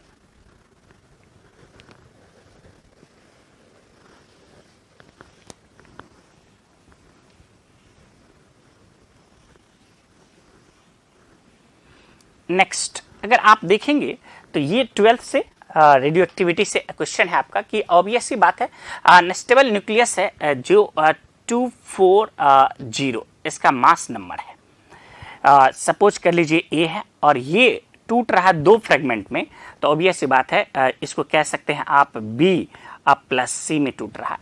तो नो डाउट कि इसका भी मास नंबर है 240, इसका भी मास नंबर है 120 और इसका 120। ठीक है, अब आपसे कह रहा है कि पर न्यूक्लियन जो अनफ्रेगमेंटेड न्यूक्लियाई है उसका एनर्जी जो है वह 7.6 मेगा इलेक्ट्रॉन वोल्ट। इसका मतलब है कि इसकी एनर्जी कितनी होगी, तो टोटल एनर्जी तो यू इनिशियल मतलब अनफ्रेगमेंटेड का तो ये हो जाएगा 240 इंटू 7.6 मेगा इलेक्ट्रॉन वोल्ट। और जो टूट गया है जो फ्रेगमेंट में तो वो जो उसका है ईच का है 8.5 मेगा इलेक्ट्रॉन वोल्ट, यानी कि इसकी भी एनर्जी 8.5 और इसकी भी 8.5 पर न्यूक्लियन। इट मींस अगर हम यू फाइनल की बात करेंगे बेटा तो 120 इंटू 8.5 प्लस 120 इंटू 8.5। अगर हम बहुत बेसिक तरीके से देखें तो U final is equal to इसको 240 इंटू 8.5 होगा। अब अगर आप देखेंगे कि इसमें से कितना एनर्जी का लॉस हुआ है तो delta U is equal to no dot कि U final minus U initial. अगर इस दोनों को सिंप्लीफाई करके माइनस करेंगे बेटा तो आपका अप्रोप्रिएट ऑप्शन जो है 216 मेगा इलेक्ट्रॉन वोल्ट अवेलेबल हो जाएगा। इट मीन्स इसके अकॉर्डिंग अगर देखेंगे तो आपका appropriate option 4th number correct हो जाएगा। Appropriate option 4th number correct हो जाएगा। नेक्स्ट क्वेश्चन हम लोग देखें, क्वेश्चन नंबर 21। ये स्केल एंड मेजरमेंट से है। तो कह रहा है कि एक वायर का डायमीटर मेजर किया जा रहा है तो जिसमें मेन स्केल रीडिंग जो है वो शो कर रहा है 0 mm और जो सर्कुलर स्केल रीडिंग है वो 52 डिवीजन शो कर रहा है। तो पहले हमें ये बात करना होगा कि टोटल डायमीटर निकालने के लिए कि एक डिवीजन कितना लेंथ शो करेगा। तो उसके लिए क्वेश्चन कह रहा है आपसे कि 1 mm जो है मेन स्केल का जो रीडिंग है 1 mm वो क्रॉसपॉन्डिंग टू 100 डिवीजन के है। इसका मतलब है कि हम लोग कह सकते हैं इसमें कि सॉल्यूशन देखो कितना सिंपल होता है बेटा। लिस्ट काउंट जो अवेलेबल होगा वो 1 mm divide by total number of division जो कि 100 है। तो आप इसको कह सकते हैं कि 0.01 mm ये रहा आपका मिलीमीटर लिस्ट काउंट हुआ। तो ऑब्वियस सी बात है रीडिंग कितनी होगी बेटा, तो रीडिंग जो होगा यानी कि डायमीटर जो होगा इसका डायमीटर तो मेन स्केल का रीडिंग जो कि 0 है अब plus list count 0.01 into number of division 52। तो इसको आप लिख सकते हैं 0.52 mm मिलीमीटर। लेकिन आपके ऑप्शन में सेंटीमीटर में ऑप्शन अवेलेबल है तो सेंटीमीटर मिलीमीटर को सेंटीमीटर में कन्वर्ट करेंगे तो 10 से फर्दर डिवाइड करेंगे तो इसको आप लिख सकते हैं 0.052 सेंटीमीटर। तो अप्रोप्रिएट ऑप्शन अगर आप देखोगे बेटा तो 4th नंबर आपका करेक्ट हो गया। देखिए क्वेश्चन कितना बड़ा होता है और सॉल्यूशन कितना सिंपल में है, 2 लाइन में सॉल्यूशन है, इस तरह से आप देख सकते हैं। अब आइए क्वेश्चन नंबर 22, इसमें कह रहा है इक्विवेलेंट कैपेसिटेंस बता दीजिए इस दोनों पॉइंट के बीच में ए और बी के बीच में। बेटा अगर आप देखेंगे तो ये जो कैपेसिटर है ये शॉर्ट सर्किट है क्योंकि दोनों टर्मिनल के अक्रॉस एक ही पोटेंशियल है तो ये शॉर्ट सर्किट हो गया। तो ये कैपेसिटर किसी काम का नहीं रहा। तो अब ये दोनों बच गया तो ये दोनों किस चीज में रहेगा, पैरेलल में। और पैरेलल में रहेगा तो अगर हम सी ए बी के बीच में इक्विवेलेंट निकालेंगे तो 2C कह देंगे। तो ये अप्रोप्रिएट ऑप्शन हो जाएगा बेटा। तो अगर आप देखेंगे तो आपका जो ऑप्शन होगा वो सेकंड हो जाएगा क्योंकि फर्स्ट ऑप्शन में आपको 3C दिया हुआ है, सेकंड ऑप्शन में 2C दिया हुआ है, थर्ड ऑप्शन में C/2 दिया हुआ है और फोर्थ ऑप्शन में 3C/2 दिया हुआ है। तो अप्रोप्रिएट ऑप्शन कौन सा है, 2C। तो सेकंड ऑप्शन करेक्ट हो गया आपका। इस तरह से आप देख सकते हैं इक्विवेलेंसी ऑफ कैपेसिटेंस का 12th वाले पोर्शन से बहुत ईजी है। नेक्स्ट क्वेश्चन नंबर 23 देखें। कह रहा है कि a lens of large focal length and a large aperture size is best suit. ये थ्योरेटिकल क्वेश्चन है, ऑप्टिकल इंस्ट्रूमेंट से रिलेटेड है। इसमें क्या कह रहा है कि लार्ज जो ऑब्जेक्टिव लेंस का हम लोग लेते हैं एस्ट्रोनॉमिकल टेलीस्कोप में, उसके पीछे रीजन क्या है। तो ऑब्वियस ही बात है लार्ज एपर्चर साइज रहेगा तो मोर इंटेंसिटी होगी, मोर लाइट को लेगा और बहुत उसकी विजिबिलिटी क्लियर होगी। तो सभी ऑप्शन अप्रोप्रिएट है बेटा, फर्स्ट ऑप्शन भी अप्रोप्रिएट है, सेकंड भी, थर्ड भी और फोर्थ भी। तो फोर्थ इसका करेक्ट आंसर हो जाएगा, क्योंकि फोर्थ में लिखा है ऑल ऑफ द एबव, सारे कारण एबव जितनी भी कॉज है सभी के कारण हम लोग चूज करते हैं इसको। ठीक है, थ्योरेटिकल क्वेश्चन है। अब आइए, टू स्फीयर है जिसको जिसका रेडियस r1 और r2 है और एक वायर से जोड़ दिए हैं, तो बोल रहा है कि सरफेस चार्ज डेंसिटी क्या होगा। अब अगर आप देखेंगे ध्यान से कि दो स्फीयर अगर हम लोग लेंगे और दोनों को क्या कर दिया है, सेम वायर से जोड़ दिया है, तो सेम वायर से जोड़ने का मतलब दोनों की पोटेंशियल क्या हो जाएगी, बराबर हो जाएगी। तो सरफेस चार्ज डेंसिटी कैसे कनेक्ट कर लेंगे हम लोग, देखिए ध्यान से। यहां पे फर्स्ट का जो हम लोग पोटेंशियल लिखेंगे बेटा, ये रहा आपका, इसका रेडियस है r, चार्ज है q1, तो इसका जो पोटेंशियल v1 लिखेंगे वो लिखेंगे kq1/r1। अब है क्या कि इसको जोड़ दिए हैं एक दूसरे स्फीयर से जिसका रेडियस ऑब्वियस सी बात है r2 है और इस पे चार्ज q2 होगा, तो इसका पोटेंशियल v2 हो जाएगा, उसको लिखेंगे kq2/r2। चूंकि इसको सेम वायर से जोड़े हैं तो दोनों पॉइंट का पोटेंशियल सेम होगा, तो ये और ये दोनों बराबर होंगे। तो हम लोग यहां से कह सकते हैं kq1/r1 equal to kq2/r2। k और k फिनिश, तो q1/, ये r1 है इक्वल टू q2/r2। बेटा हमें सरफेस चार्ज डेंसिटी पूछा गया है, तो हम क्या करेंगे, इसे r2 से मल्टीप्लाई कर देते हैं, यहाँ स्क्वायर कर देंगे, यहाँ r1 से मल्टीप्लाई करेंगे, यहाँ स्क्वायर करेंगे। ठीक है, 4 पाई से इधर भी और 4 पाई से इधर भी। अब आप देखिए q/4 पाई r स्क्वायर, ये हो जाएगा सिग्मा 1 इंटू r1, और q2/4 पाई r2 स्क्वायर, ये हो जाएगा सिग्मा 2 इंटू r2। इसका मतलब क्या हुआ कि सिग्मा 1/सिग्मा 2 इक्वल टू r2/r1 हुआ, ये रहा। और इसके अकॉर्डिंग अप्रोप्रिएट ऑप्शन आपका सेकंड नंबर हो जाएगा। सरफेस चार्ज डेंसिटी का रेशियो क्या हो जाएगा, तो r2/r1 हो जाएगा। ठीक है, नेक्स्ट क्वेश्चन अगर आप देखेंगे तो क्वेश्चन नंबर 25, ये इसमें क्या कह रहा है कि spring is stretch by 5 centimetre, और ये 5 सेंटीमीटर किसी स्प्रिंग को स्ट्रेच करने में कितना फोर्स लग गया आपको, 10 न्यूटन।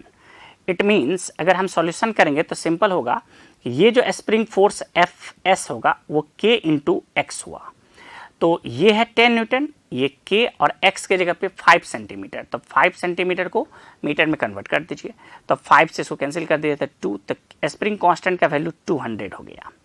अब कह रहा है कि उसका टाइम पीरियड क्या होगा, तो time period t is equal to 2 pi, spring block system में टाइम पीरियड m/k, तो अगर हम लोग t इक्वल टू देखते हैं तो 2 पाई √m, मास हो गया 2 kg और k हो गया 200। यस, क्योंकि 2 kg ऑब्जेक्ट के साथ उस स्प्रिंग को अटैच किया गया है, तो टाइम पीरियड क्या होगा, तो t is equal to simply 2 pi और 2a/10 इसको कहेंगे। तो इसको आप सिंपली कह सकते हो 2 और पाई के जगह पे 3.14 और बाई 10 अगर करेंगे तो आपको ये करेक्ट आंसर मिल जाएगा। और इसके हिसाब से अप्रोप्रिएट ऑप्शन अगर आप देखेंगे तो 4th नंबर करेक्ट हो जाएगा, ये 4। यस, अब आइए अगर आप देखेंगे 26, तो ये इलेक्ट्रोमैग्नेटिक वेव से रिलेटेड है, जिसमें हम लोग अच्छे तरह से जानते हैं कि इलेक्ट्रिक फील्ड ई जो होता है ये B क्रॉस V होता है। ये रिलेशन के साथ हम लोग का इलेक्ट्रिक फील्ड प्रोपोगेट करता है, A equal to B cross V से। तो अब आपको यहाँ पे कह दिया गया है कि वेव का प्रोपोगेशन जो है वो पॉजिटिव यहाँ पे x एक्सिस में है, मतलब V का डायरेक्शन आपको प्रोवाइडेड है कि I कैप है। अब बेटा आप देख लो कि इसमें किस तरह से हम क्रॉस प्रोडक्ट लें किसी एक का चेक करने के लिए। अगर मैं मैग्नेटिक फील्ड को ही अगर हम चेक करें, मैग्नेटिक फील्ड को, ये हीट एंड ट्रायल मेथड से ये सॉल्व हो जाएगा कि इसमें हम लोग B क्रॉस V करेंगे, यानी कि इसका हम I के साथ क्रॉस प्रोडक्ट लेंगे और देखेंगे ये रिजल्ट मिलता है कि नहीं। इसका हम I के साथ क्रॉस प्रोडक्ट लेंगे और देखेंगे ये रिजल्ट मिलता है कि नहीं। इसका हम I के साथ लेंगे, देखिए ये रिजल्ट मिलता है कि नहीं। तो अगर आप ऐसे ट्राई करोगे तो आपको पता चलेगा कि सेकंड नंबर आपका अप्रोप्रिएट हो जाएगा, सेकंड नंबर में ये अचीव हो जाता है। ठीक है, कि -I -j -k का क्रॉस अगर I के साथ लोगे तो j क्रॉस I आपका क्या हो जाएगा, j cross I minus sine के साथ रह जाएगा आपका। यस, और उसी तरह से अगर आप देखेंगे तो प्लस हो जाएगा, j क्रॉस I आपका माइनस और एक माइनस ऑलरेडी प्लस, फिर k क्रॉस I ये इक्वल टू हो जाएगा j, नेगेटिव साइन के साथ रहेगा, तो ये मिल जाएगा आपको। ठीक है, तो अप्रोप्रिएट ऑप्शन सेकंड नंबर आपका हो गया। हीट एंड ट्रायल मेथड है, कुछ नहीं है, आइदर आप मैग्नेटिक फील्ड को ही फोकस कर लो, ये रहा आपका मैग्नेटिक फील्ड का एक्सप्रेशन और ये रहा इलेक्ट्रिक फील्ड का एक्सप्रेशन। अब ये देख लीजिए कि भी आपको आई के तरफ दिया हुआ था, आई का बी के साथ अगर इसके साथ क्रॉस लेंगे ये आता है कि नहीं, इसके साथ क्रॉस लीजिए ये आ जाएगा कि नहीं, इसके साथ क्रॉस लीजिए ये आएगा नहीं, तो 3 में नहीं आएगा, सेकंड में आ जाएगा, तो सेकंड आपका अप्रोप्रिएट हो जाएगा। ये डायरेक्शन पे बेस्ड है क्वेश्चन। नेक्स्ट क्वेश्चन देखिए बेटा, नेक्स्ट क्वेश्चन एस्केप वेलोसिटी से है, तो कह रहा है कि अर्थ सरफेस से एस्केप वेलोसिटी जो है वो v है। तो एक ऐसा प्लेनेट जिसका डेंसिटी जो है अर्थ के डेंसिटी के बराबर है और जिसका रेडियस जो है अर्थ के रेडियस का 4 टाइम्स है, तो उस प्लेनेट पे एस्केप वेलोसिटी क्या होगा। तो देखिए सॉल्यूशन, एस्केप वेलोसिटी का एक्सप्रेशन होगा 2gm/r। बेटा मैं इसको डेंसिटी के टर्म में लिख देना चाहता हूं, तो डेंसिटी के टर्म में लिखूंगा तो इसमें क्या कर रहे हैं, इसमें आर स्क्वायर से मल्टीप्लाई, तो यहां डेफिनेटली r क्यूब हो गया, और बेटा यहां पे लिख देंगे हम लोग 4π/3 और इंटू भी 4π/3। यस, तो mass divide by 4π/3 r cube ये डेंसिटी हो जाएगा, तो v का एक्सप्रेशन रह जाएगा 2g rho into R square into 4π/3। बेटा बेसिकली अगर आप देखोगे तो 2g रो 4π/3 कांस्टेंट रह गया, तो इसे आप कह सकते हो कि अंडर रूट 8π/3 इंटू जी रो। अब बाहर में कर दो r, क्योंकि स्क्वायर है तो एक बाहर आ गया, ठीक है। तो अब आप देखेंगे ध्यान से, तो आपके पास एस्केप वेलोसिटी जो है v directly proportional to r आ गया। क्यों? क्योंकि आपका डेंसिटी कांस्टेंट हो गया, सेम डेंसिटी है, तो हम कह सकते हैं कि v1/v2 इक्वल टू r1/r2। तो v डिवाइड बाय v2 और r1 है रेडियस, और ये हो गया 4r, 4 टाइम्स, ये कैंसिल हो गया, तो v2 equal to 4 into v हो गया। मतलब उस प्लेनेट पे एस्केप वेलोसिटी जो होगा 4 टाइम्स अर्थ के एस्केप वेलोसिटी के होगा। तो एप्रोप्रिएट ऑप्शन आपका 4 नंबर हो गया, ये 4 नंबर में आप टिक लगा सकते हैं। अब आइए, ये है पोटेंशियोमीटर सर्किट का सवाल, और इस पोटेंशियोमीटर सर्किट में क्या कह रहा है कि आपके पास एक अननोन सेल है जिसका ईएमएफ है 1.5 वोल्ट, और ये 1.5 वोल्ट के कॉरस्पॉन्डिंग बैलेंस लेंथ दे रहा है 36 सेंटीमीटर। तो पोटेंशियोमीटर में हम लोगों ने पढ़ा है बेटा कि अननोन सेल का EMF divide by known equal to x divide by L naught, ऐसा एक्सप्रेशन हम लोगों ने पढ़ा है। तो यहां पे हो जाएगा आपके पास 1.5 divide by E known equal to 36 divide by L naught. अब कह रहा है कि इसको रिप्लेस कर दीजिए किससे, 2.5 वोल्ट से, तो डिवाइड बाय ई के इक्वल टू क्या होगा, बैलेंस पॉइंट, तो x होगा बैलेंस पॉइंट। अब दोनों को डिवाइड कर दिया जाए बेटा, इसमें से इसको डिवाइड कर दीजिए, तो हो जाएगा 1.5 divide by 2.5 is equal to 36 divide by x। इसको यहां से कैंसिल कर सकते हैं, 5 से करेंगे तो 3, और 5 से करेंगे तो 5, और 3 से करेंगे यहाँ पे तो 12, तो यहां से x is equal to 60 centimetre हो जाएगा। मतलब अगर आप रिप्लेस कर दोगे सेकंड से सेल से जिसका ईएमएफ 2.5 वोल्ट होगा, तो आपका बैलेंस लेंथ कहाँ आ जाएगा, 60 सेंटीमीटर।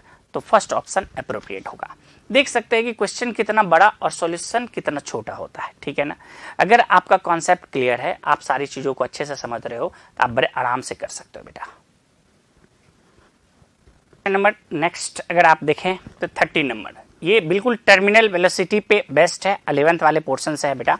इसमें क्या कह रहा है, ये देखिए ध्यान से, कह रहा है कि एक ऑब्जेक्ट है जिसका मास है m और जिसका डेंसिटी है d, तो इस पे विस्कोस फोर्स क्या लगेगा। तो ऑब्वियस सी बात है, नीचे की तरफ mg लगेगा और ऊपर की तरफ विस्कोस फोर्स F भी लगेगा, और साथ में ऊपर की तरफ फोर्स ऑफ बॉयंसी भी लगेगा। तो फोर्स ऑफ बॉयंसी क्या होता है, तो वेट ऑफ डिस्प्लेस लिक्विड, तो m/d ये हो गया वॉल्यूम इस सॉलिड का, और डेंसिटी हो गया लिक्विड का ग्लिसरीन का d/2 इंटू g। तो ये और ये कैंसिल हो गया, तो फोर्स ऑफ बुयांसी बेसिकली बेटा हो गया mg/2। तो अब आप देखिए कि ये कह रहा है कि कांस्टेंट वेलोसिटी से मूव कर रहा होगा, क्योंकि टर्मिनल वेलोसिटी जब अचीव करता है तो इस पे नेट फोर्स बैलेंस्ड होता है। तो F V plus F B equal to M into G. तो यहां से बेटा F V viscous force plus capital M G by two, force of buoyancy equal to M G. तो यहां से अगर आप देखेंगे तो F V viscous force equal to capital M G by two रहा, ये रहा। तो अप्रोप्रिएट ऑप्शन आपका कौन सा हो जाएगा? फर्स्ट हो जाएगा अप्रोप्रिएट ऑप्शन आपका, ठीक है। अब आइए सेकंड देखिए, ये जो 30 नंबर जो क्वेश्चन है ये बहुत इजी है बेटा। ये रहा आपके पास एक कैपेसिटर, सॉल्यूशन देखिए कितना इजी है।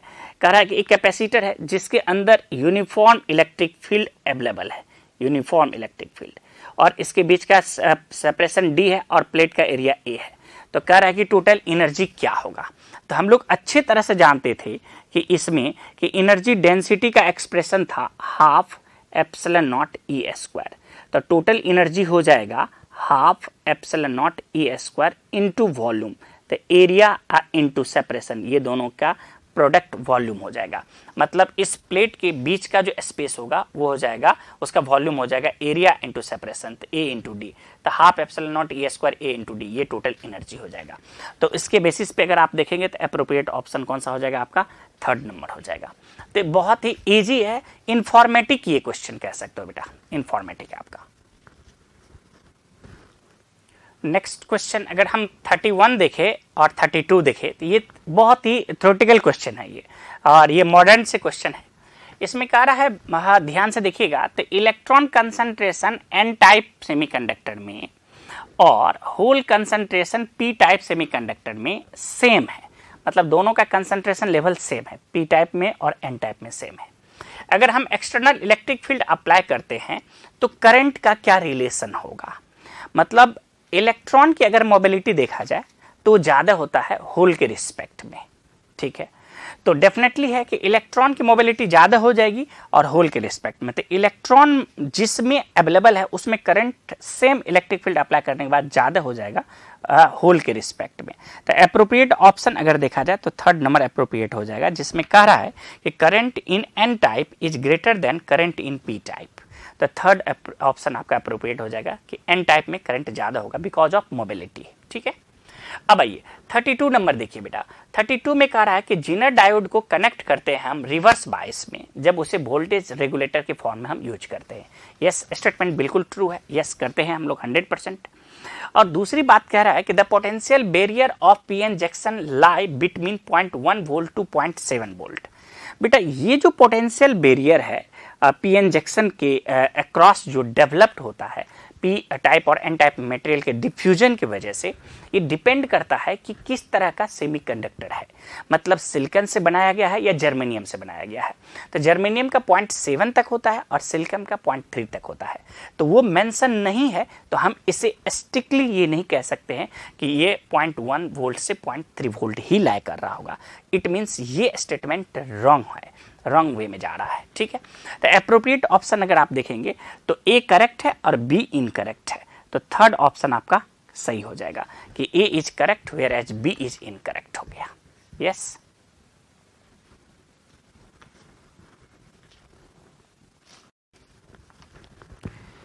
नेक्स्ट क्वेश्चन देखिए बेटा। कह रहा है कि ये थ्योरेटिकल क्वेश्चन हुआ 34। Polar molecule are the molecule having zero dipole moment acquire a dipole moment only in presence of electric field or acquire dipole moment when magnetic field is absent having permanent electric dipole moment। ये appropriate answer हुआ बेटा। ये option ही decide करेगा इस question को। Polar molecule के पास permanent dipole moment available होता है जितना भी आप पोलर मॉलिक्यूल देखते हैं। तो एप्रोप्रिएट ऑप्शन आपका हो गया परमानेंट डायपोल मोमेंट होगा। अब आइए कह रहा है कि 34 में एनर्जी और ग्रेविटेशनल कांस्टेंट को ई और जी डिनोट कर रहा है। तो आप बताओ ई बाय जी का डायमेंशन क्या होगा। तो बेटा एनर्जी को हम लोग लिख सकते हैं क्या, एफ इंटू आर, ऐसा लिख सकते हैं। तो ई इक्वल टू एफ को लिख सकते हैं G M M by R square, ये हो गया फोर्स इंटू आर। आपसे पूछ रहा है कि ई बाय जी क्या होगा। तो ई बाय जी इधर कर लीजिए, तो यहाँ पे हो जाएगा एम एम बाय आर हो गया। और इसका डायमेंशनल फार्मूला अगर आप देखेंगे तो एम स्क्वायर हो गया और आर का हो गया एल माइनस वन, और टी नहीं इन्वॉल्व है तो जीरो कर दीजिए, तो हो जाएगा ई बाई जी का डायमेंशनल फार्मूला क्या हो गया, M square L minus one T zero, M square L minus one T zero. तो फर्स्ट अप्रोप्रिएट ऑप्शन हो गया इसका। ठीक है, नंबर 35 देखिए बेटा, 35 में क्या कह रहा है कि waterfall from a height of 60 metre, 60 metre से वो नीचे गिर रहा है, किस रेट से, तो 15 kg पर सेकेंड से, 10% फ्रिक्शनल लॉस हो जा रहा है, तो कितना पावर जनरेट होगा। तो सॉल्यूशन हम लोग आसान तरीके से कर सकते हैं कि पावर हो जाएगा mgh डिवाइड बाई टी। ठीक है, और इसका 90% ही कन्वर्ट हो रहा है, तो 10% तो लॉस हो रहा है, तो 90 बाई 100, और m बाई टी आपको दिया हुआ है, तो पावर इक्वल टू हो जाएगा 15, g के जगह पे 10, और हाइट है 60 मीटर इंटू 90 बाई 100। इसे सिंप्लीफाई करेंगे बेटा तो आपको अप्रोप्रिएट ऑप्शन आ जाएगा 8.1 किलो वाट। ये किलोवाट 8.1 किलोवाट इतना पावर आपको जनरेट करता हुआ मिलेगा। ठीक है, नेक्स्ट क्वेश्चन नंबर आप 36 देखिए बेटा, 36 में क्या कह रहा है कि कार जो है आपका रेस्ट से स्टार्ट किया है, और ये कार में एक पर्सन इस तरह से बैठा हुआ है, और इसका रेस्ट से स्टार्ट हुआ है 5 मीटर पर सेकंड स्क्वायर से t इक्वल टू 0 पे, और ये incident t equal to 4 second का है। 4 सेकंड में इसकी वेलोसिटी v नॉट एक्वायर हो चुकी होगी, जिसको हम लोग a इंटू टी से ला सकते हैं, तो 5 इंटू 4 करेंगे तो 20 मीटर पर सेकंड हो गया। इस मोमेंट में ये पर्सन एक ऑब्जेक्ट को इस विंडो से इसको ड्रॉप करते हैं, तो इस ऑब्जेक्ट को जैसे ही ड्रॉप करेंगे t इक्वल टू 4 सेकंड पे, तो ये ऑब्जेक्ट के पास इधर के तरफ हॉरिजॉन्टल में वेलोसिटी 20 मीटर पर सेकंड मिला हुआ रहेगा, और इस इंस्टेंट पे g इस पे एक्ट करना शुरू कर देगा, क्योंकि ड्रॉप करने के बाद ये ग्रेविटी के अंदर आ जाएगा, तो 10 मीटर पर सेकंड स्क्वायर का, जिसके कारण ये इस तरह से ऐसे मूव कर रहे होंगे। तो इस ऑब्जेक्ट का हॉरिजॉन्टल में तो 20 मीटर पर सेकंड वेलोसिटी रहेगा ही, अब वर्टिकल में इसके पास वेलोसिटी एक्वायर हो जाएगा V Y, T equal to 6 second पे पूछा गया है, तो यहां से यहां तक टाइम कितना सेकंड रहा, 2 सेकंड, तो V Y is equal to U Y plus A Y into T, तो वी वाई इक्वल टू 0, और ये हो गया 10 और टाइम की जगह पे 2, तो V Y equal to 20 metre per second, मतलब इस डायरेक्शन में भी 20 मीटर पर सेकंड इसके पास वेलोसिटी है। तो नेट वेलोसिटी कितना हो जाएगा, तो इस दोनों का स्क्वायर करके ऐड कर देंगे, तो 20√2 मीटर पर सेकंड वेलोसिटी हो गया। और उसके बाद अगर आप देखेंगे तो एक्सेशन किधर की तरफ होगा, तो ग्रेविटी डाउनवर्ड लग रहा है, तो जी एक्सेशन इसका 10 मीटर पर सेकंड रहा, तो अप्रोप्रिएट ऑप्शन अगर आप देखिएगा तो 4th नंबर आपका अप्रोप्रिएट ऑप्शन आ जाएगा, करेक्ट हो जाएगा। नेक्स्ट क्वेश्चन नंबर 37 देखिए बेटा, 37 में क्या है, ये लॉजिक गेट से सवाल है, आपको इनपुट दिया हुआ है ए बी सी और आउटपुट पूछ रहा है, तो बेटा यहाँ से ये सर्किट में ए और बी आ गया, और यहाँ आ जाएगा बी सी का बार, तो y इक्वल टू हो जाएगा A B plus B C bar. तो क्यों नहीं आप इस टेबल से सारा इंफॉर्मेशन निकाल सकते हैं। पहली बात आप क्या कर लो, ए बी और सी ये लिख दो, ए है 1 0 1 0 1 0, इतना से हो जाएगा, 0 1 1 0 0 0, और ये है 1 0 0 1 1 1। ठीक है, तो अब आप ए के लिए लिख देंगे, तो यहाँ लिखिए 1 0 1, फिर सेकंड में है आपका 0 1 0, फिर थर्ड में है आपका बेटा 0 0 1 0 0 1, और फिर फोर्थ में है 1 0 1 1 0 1। इसी से डिसीजन ले लेंगे हम लोग। अब हमें चाहिए ए बी, तो ए बी का मतलब वो इन दोनों का प्रोडक्ट, इन दोनों का प्रोडक्ट, इन दोनों का प्रोडक्ट, सिंपल वे में ये दोनों प्रोडक्ट क्या हो गया 0, ये हो गया 0, ये भी 0 और ये भी 0। अब आइए बी सी, इन दोनों का प्रोडक्ट कीजिए बी सी, तो बी सी हो जाएगा बेटा 0 0 0 0। अब लिखिए बी सी बार, तो हो जाएगा 1 1 1 1। आपको करना क्या है, A B plus B C bar, इसी को ऐड करना है, तो 0 प्लस 1 1 0 प्लस 1 1 0 प्लस 1 1 0 प्लस 1 1। इसका मतलब है कि आउटपुट हमेशा आपका क्या रहेगा, हाई रहेगा। तो अगर आप देखेंगे तो थर्ड अप्रोप्रिएट ऑप्शन है, आउटपुट आपका हमेशा हाई दिया हुआ इस तरह से, थर्ड वाला। तो थर्ड वाला में 5 वोल्ट यहाँ पे लिखा हुआ है इस तरह से, यहाँ लिख दिया है 5 वोल्ट और यहाँ 0 वोल्ट लिखा है। तो थर्ड आपका अप्रोप्रिएट ऑप्शन हो जाएगा इसमें अगर आप देखिएगा तो, ठीक है। नेक्स्ट क्वेश्चन देखिए बेटा। नेक्स्ट क्वेश्चन में कह रहा एक बॉल है जिसका मास है 0.15 kg, ड्रॉप किया गया है 10 मीटर से। तो सॉल्यूशन देखिए बहुत सिंपल है। 10 मीटर से अगर ये बॉल ड्रॉप किया जाएगा तो ग्राउंड पे आते समय में इसकी वेलोसिटी जो हो जाएगी वो v हो जाएगी √2gh। तो बेटा 2 g के जगह पे 10 और h के जगह पे कितना है आपके पास 10 है, तो 10√2 कह दीजिए। अब कह रहा है कि इतना ही हाइट ये बाउंस कर करके ऊपर गया है, तो डेफिनेटली ये ऊपर इसकी वेलोसिटी भी उतनी ही रही होगी। तो कितना इसमें इम्पल्स लगा, तो इम्पल्स डेल्टा p अगर लिखेंगे तो हम लोग लिख सकते हैं 2m इंटू वी। 2 मास है 0.15, v के जगह पे 10√2। इसको सिंप्लीफाई करेंगे बेटा तो आपको इम्पल्स मिल जाएगा, और आई थिंक इसके अकॉर्डिंग इम्पल्स जो है आपका 4.2 ये वाला वैल्यू आ जाएगा, क्योंकि ये जो √2 है इसका जो वैल्यू है बेटा आप लिखेंगे 1.41 लिखिएगा, ठीक है। अब आइए क्वेश्चन नंबर 39। देखिए बहुत ही सिंपल 39 भी है, ये रोटेशन का क्वेश्चन है और बिल्कुल इक्विलिब्रियम पे बेस्ड क्वेश्चन है। कह रहा है कि एक रड है जो 40 सेंटीमीटर, जिसका लेंथ जो है 200 सेंटीमीटर है। तो बेटा ये एक रड हुआ जिसका लेंथ हो गया 200 सेंटीमीटर।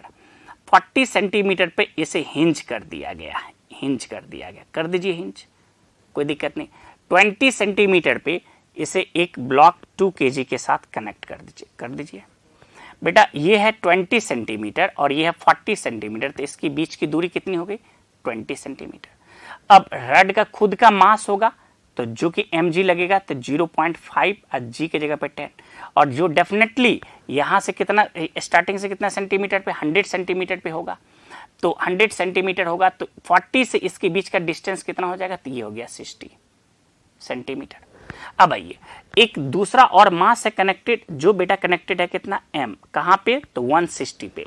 तो स्टार्टिंग से है 160 सेंटीमीटर, तो हिंज पॉइंट से इसका डिस्टेंस कितना हो जाएगा, तो 120 सेंटीमीटर होगा।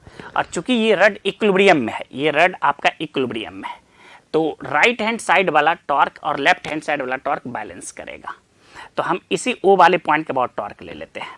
तो 2mg डिस्टेंस 20/100 बराबर होगा 60 इंटू 0.5 इंटू 10/100, सेंटीमीटर को मीटर में कन्वर्ट कर दिया, m into G into 120 divide by 100, और यहाँ से सिंप्लीफाई कर दीजिए तो 100 कैंसिल हो जाएगा, और m की वैल्यू लाएंगे बेटा तो 1/12 kg आ जाएगा आपका, और इसके बेसिस पे 4th नंबर अप्रोप्रिएट आपका ऑप्शन हो जाएगा 39 का।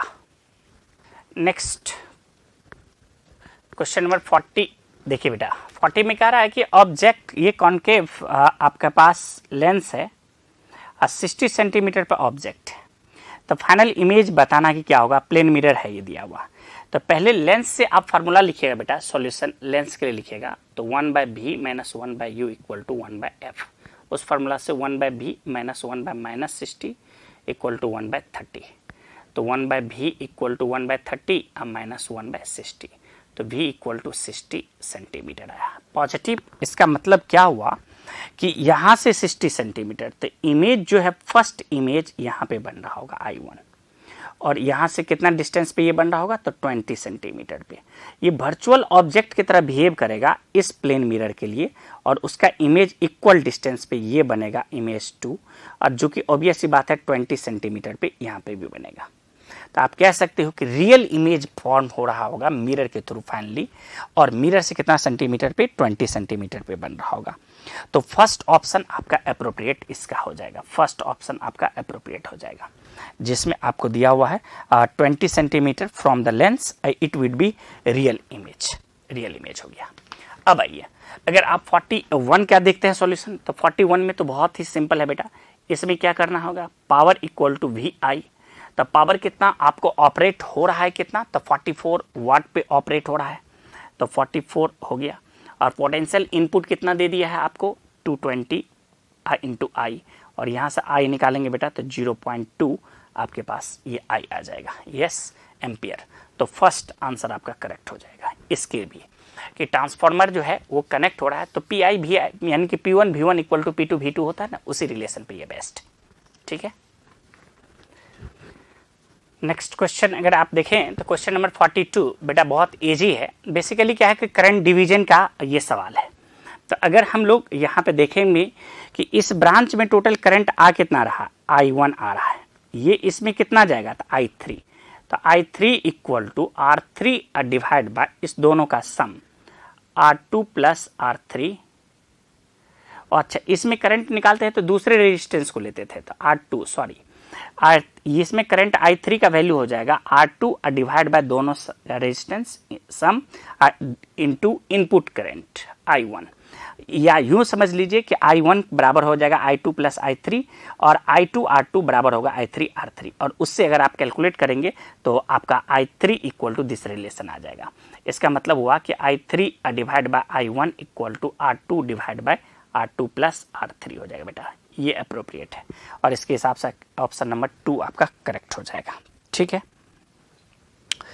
अब अगर आप देखेंगे तो ऑप्शन ये हीट एंड ट्रायल मेथड है। बिल्कुल आपके पास क्या दिया हुआ है, चार्ज 1 दिया है, 1 कूलम दिया हुआ है, तो force F is equal to हो जाएगा 1 V दिया हुआ है, इसको लिखेंगे 2I plus 4J plus 6K, ठीक है, अक्रॉस B। अब यहाँ पे F फोर्स आपको प्रोवाइडेड है, ये वाला वैल्यू दिया हुआ है, तो अब आप क्या करोगे, ये B चूज कर करके क्रॉस प्रोडक्ट लीजिए, देखिए ये F आता है कि नहीं, ये चूज कर करके आता है कि नहीं। इस तरह से अगर आप करोगे बेटा हीट एंड ट्रायल वे में, तो आपका आई थिंक सेकंड वाला ऑप्शन जो है आपका आ जाएगा, तो सेकंड वाला जो आपका ऑप्शन आ जाएगा ये अप्रोप्रिएट आ जाएगा बेटा, ठीक है ना। आप इसको एक बार ट्राई करो, ठीक, आसानी से क्रॉस प्रोडक्ट है, कुछ बहुत बड़ी बात नहीं है, इस दोनों का क्रॉस प्रोडक्ट लीजिएगा तो ये वाला एक्सप्रेशन आपको अचीव हो जाएगा, ठीक है। नेक्स्ट क्वेश्चन नंबर 44 देखिए बेटा, क्वेश्चन नंबर 44 में कह रहा है ए particle of mass m is projected upward. तो सॉल्यूशन आप देखिए, तो ये रहा आपका अर्थ सरफेस, यहां से एक ऑब्जेक्ट को ऊपर की तरफ ऑब्जेक्ट को प्रोजेक्ट कर रहे हैं v से, तो इसका टोटल एनर्जी कितना हो जाएगा, हाफ m के स्क्वायर v e स्क्वायर अब minus G M M by R earth surface पे, और मैक्सिमम कितना हाइट जाएगा ये, तो मैक्सिमम इस लोकेशन तक जाएगा, तो ई फाइनल जो होगा इसका ये हो जाएगा minus G M M divide by R plus H, क्योंकि यहाँ से यहाँ तक ये हाइट है h, और ये रहा अर्थ का सेंटर, और यहाँ ये है इसका रेडियस, ठीक है, ये अर्थ आपका, नो प्रॉब्लम। अब इस दोनों को बराबर करना है, वी एस्केप का वैल्यू रख कर करके, तो हो जाएगा half initial energy half m के स्क्वायर, और एस्केप वेलोसिटी का 2gm बाय आर होता है, का रूट होता है तो स्क्वायर कर दिया, तो minus G M M by R equal to minus G M M divide by R plus H. मुझे लगता है कि G M M cancel, G M M cancel, G M M cancel, और 2 और 2 भी कैंसिल, तो लेफ्ट साइड में बचेगा के square by R minus 1 by R equal to minus 1 by R plus H, और यहाँ से h आप सॉल्व करोगे तो आर के स्क्वायर बाय 1 माइनस के स्क्वायर आपको मिल जाएगा बेटा। तो अप्रोप्रिएट ऑप्शन अगर आप देखोगे तो 4th नंबर करेक्ट हो जाएगा आपका, ठीक है। अब आइए 45 में कह रहा है कि 27 ड्रॉप मिल कर करके एक लार्ज ड्रॉप बना रहा है, तो हम लोग लिख सकते हैं कि 27 into 4π/3 small R cube equal to क्या हो जाएगा 4π/3 इंटू कैपिटल आर क्यूब, मतलब ये जो रेडियस है कैपिटल आर ये 3 इंटू स्मॉल आर हो गया, ठीक है। अब आइए उसका पोटेंशियल कितना होगा, तो V1 लार्ज का हो जाएगा K into 27 Q divide by 3 into R, 3 into small R, जिसमें आप जानते हो कि पोटेंशियल V इक्वल टू दिया हुआ है आपके पास K क्यू बाय आर, मतलब एक का पोटेंशियल स्मॉल जो स्फीयर है उसका एक का पोटेंशियल होगा KQ/R, जिसकी वैल्यू आपको प्रोवाइडेड है 220 वोल्ट। और आपसे पूछा जा रहा है इसका वैल्यू कितना होगा, तो आप कह सकते हो कि 9 × 220। तो 9 × 220, क्यों 9 × 220 हुआ, 27/3 करेंगे तो 9 हो जाएगा। तो इसके अकॉर्डिंग अगर आप देखेंगे तो 4th नंबर आपका अप्रोप्रिएट ऑप्शन हो जाएगा कि बिगर ड्रॉप जो होगा उसका पोटेंशियल जो हो जाएगा 1980 पोटेंशियल हो जाएगा उसका। ये अगर आप देखें बेटा, ये बहुत ही सिंपल क्वेश्चन नंबर 46, इसमें कोई खास बात नहीं है। 46 में आपको इंडक्टेंस का वैल्यू दिया हुआ है, L का वैल्यू दिया हुआ है, C का वैल्यू दिया हुआ है, तो रिजोनेटिंग फ्रीक्वेंसी आपसे पूछा जा रहा है। सॉल्यूशन अगर आप देखेंगे तो आसानी से ओमेगा रिजोनेटिंग कह सकते हैं आप, इक्वल टू 1/√LC होता है। अब कह रहा है कि दूसरा कि वो फ्रीक्वेंसी क्या होगा जिस पे पावर फैक्टर का वैल्यू हाफ हो जाना चाहिए। तो ऑब्वियस सी बात है, cos phi का वैल्यू हाफ हो गया तो हाफ 1/2, इसका मतलब है phi का वैल्यू आप लिख सकते हैं 60 डिग्री, जिसको आप π/3 कह सकते हैं। और यहाँ से आप इजी वे में सेकंड फ्रीक्वेंसी आप फाइंड आउट कर सकते हैं। ठीक है, दोनों के बेसिस पे आप फर्स्ट आपका अप्रोप्रिएट है, आपको आसानी से मिल जाएगा, कैलकुलेशन हो जाएगा। आइए क्वेश्चन नंबर 47 देखिए।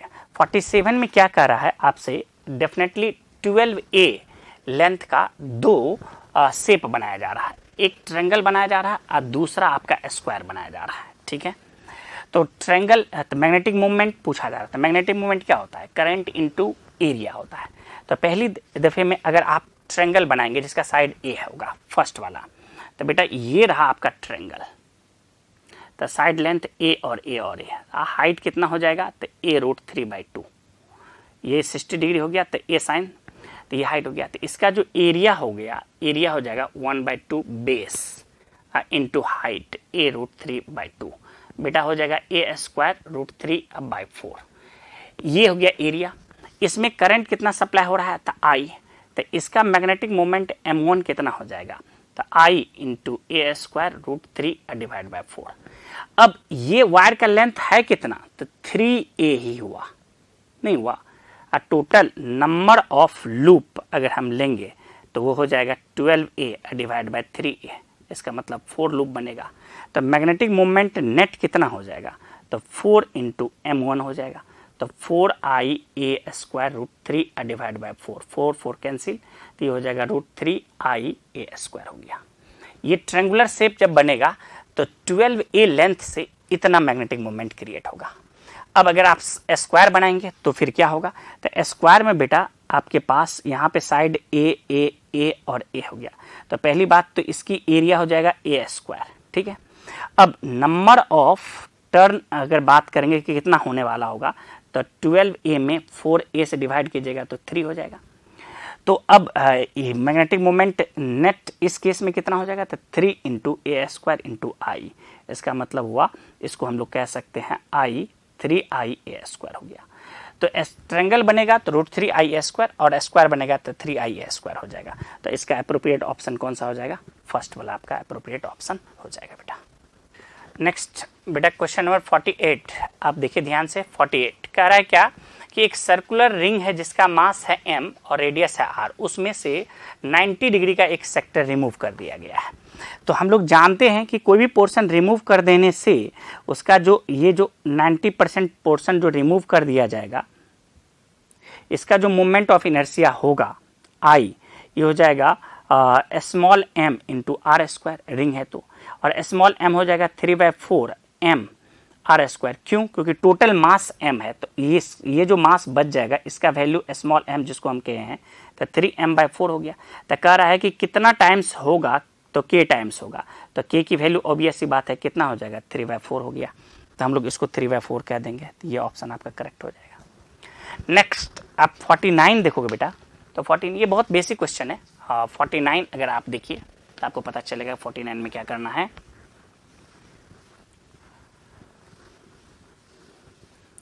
(49) में म्यूचुअल इंडक्टेंस पूछ रहा है, तो जिसका रेडियस बड़ा है, जिसका रेडियस आपका बड़ा है, उसमें करंट आप I1 सप्लाई कर दीजिए, और बेटा इसके कारण इस लोकेशन पे मैग्नेटिक फील्ड निकालिएगा।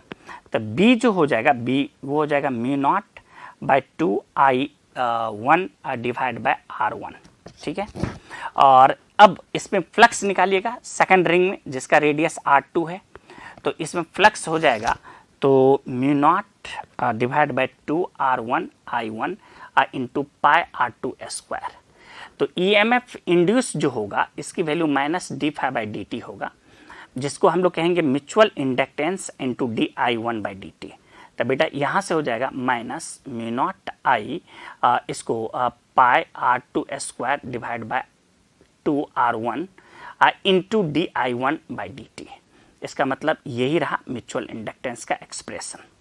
तो mutual inductance M is equal to mu naught pi R2 square divide by 2 into R1। तो mutual inductance directly proportional to R2 square by R1 हो गया। इसका मतलब ये वाला ऑप्शन आपका जो फोर्थ ऑप्शन है बेटा, ये जो फोर्थ ऑप्शन है ये आपका अप्रोप्रिएट हो जाएगा, R2 square by R1 square. और क्वेश्चन नंबर 50 अगर आप देखेंगे ध्यान से बेटा, 50 बहुत ही सिंपल है, 50 में कोई खास बात नहीं कहा गया है।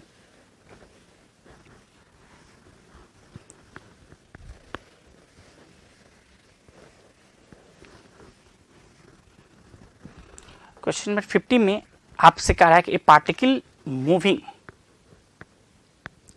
Particle moving in a circle of radius r with uniform speed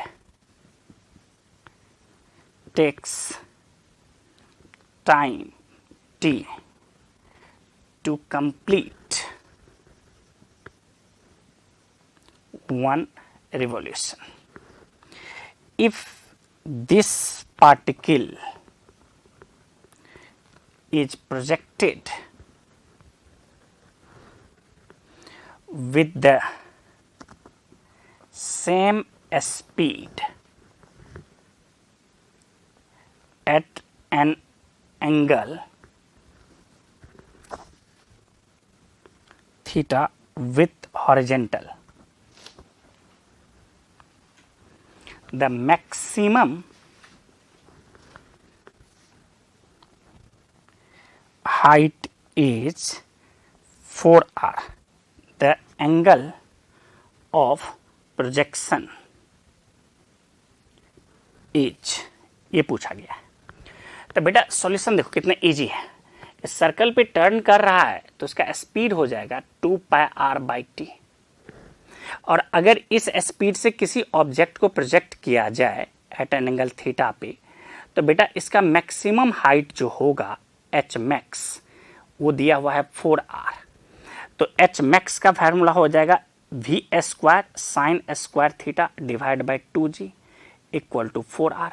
अब देखिए ध्यान से, तो साइन स्क्वायर थीटा की जगह पे 8rg divide by we square. तो बेटा हम लोग लिख सकते हैं कि sine square theta is equal to 8rg divide by V square. तो 4πr² r² into T square. तो मुझे लगता है कि 4 से ये हो गया 2 और एक r से एक r कैंसिल हो गया, तो 2g/t² डिवाइड बाय π² r हो गया। ये रहा साइन स्क्वायर थीटा। मुझे थीटा चाहिए, तो पहले तो इसका रूट ले लेंगे बेटा और फिर इन्वर्स ले लेंगे हम लोग, ठीक है ना। तो sine theta is equal to 2g/t² divide by π² r का पावर 1/2। तो theta equal to sine inverse 2g/t² divide by π² r का पावर 1/2। तो 2g/t² बाय π² r का power 1/2। I think appropriate option आपका फोर्थ नंबर ऑप्शन करेक्ट हो जाएगा, fourth number option correct हो जाएगा जिसमें ये ऑप्शन दिया हुआ है।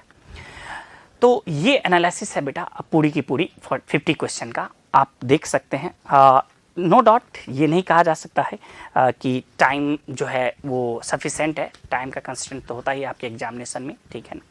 प्रैक्टिस अगर आप जितना करोगे डेफिनेटली है कि आपका उतने ही कम समय में क्वेश्चन सॉल्व होगा। तो चलिए बेटा इसके साथ ही हम लोग आज का ये डिस्कशन ऑफ हो रहा है।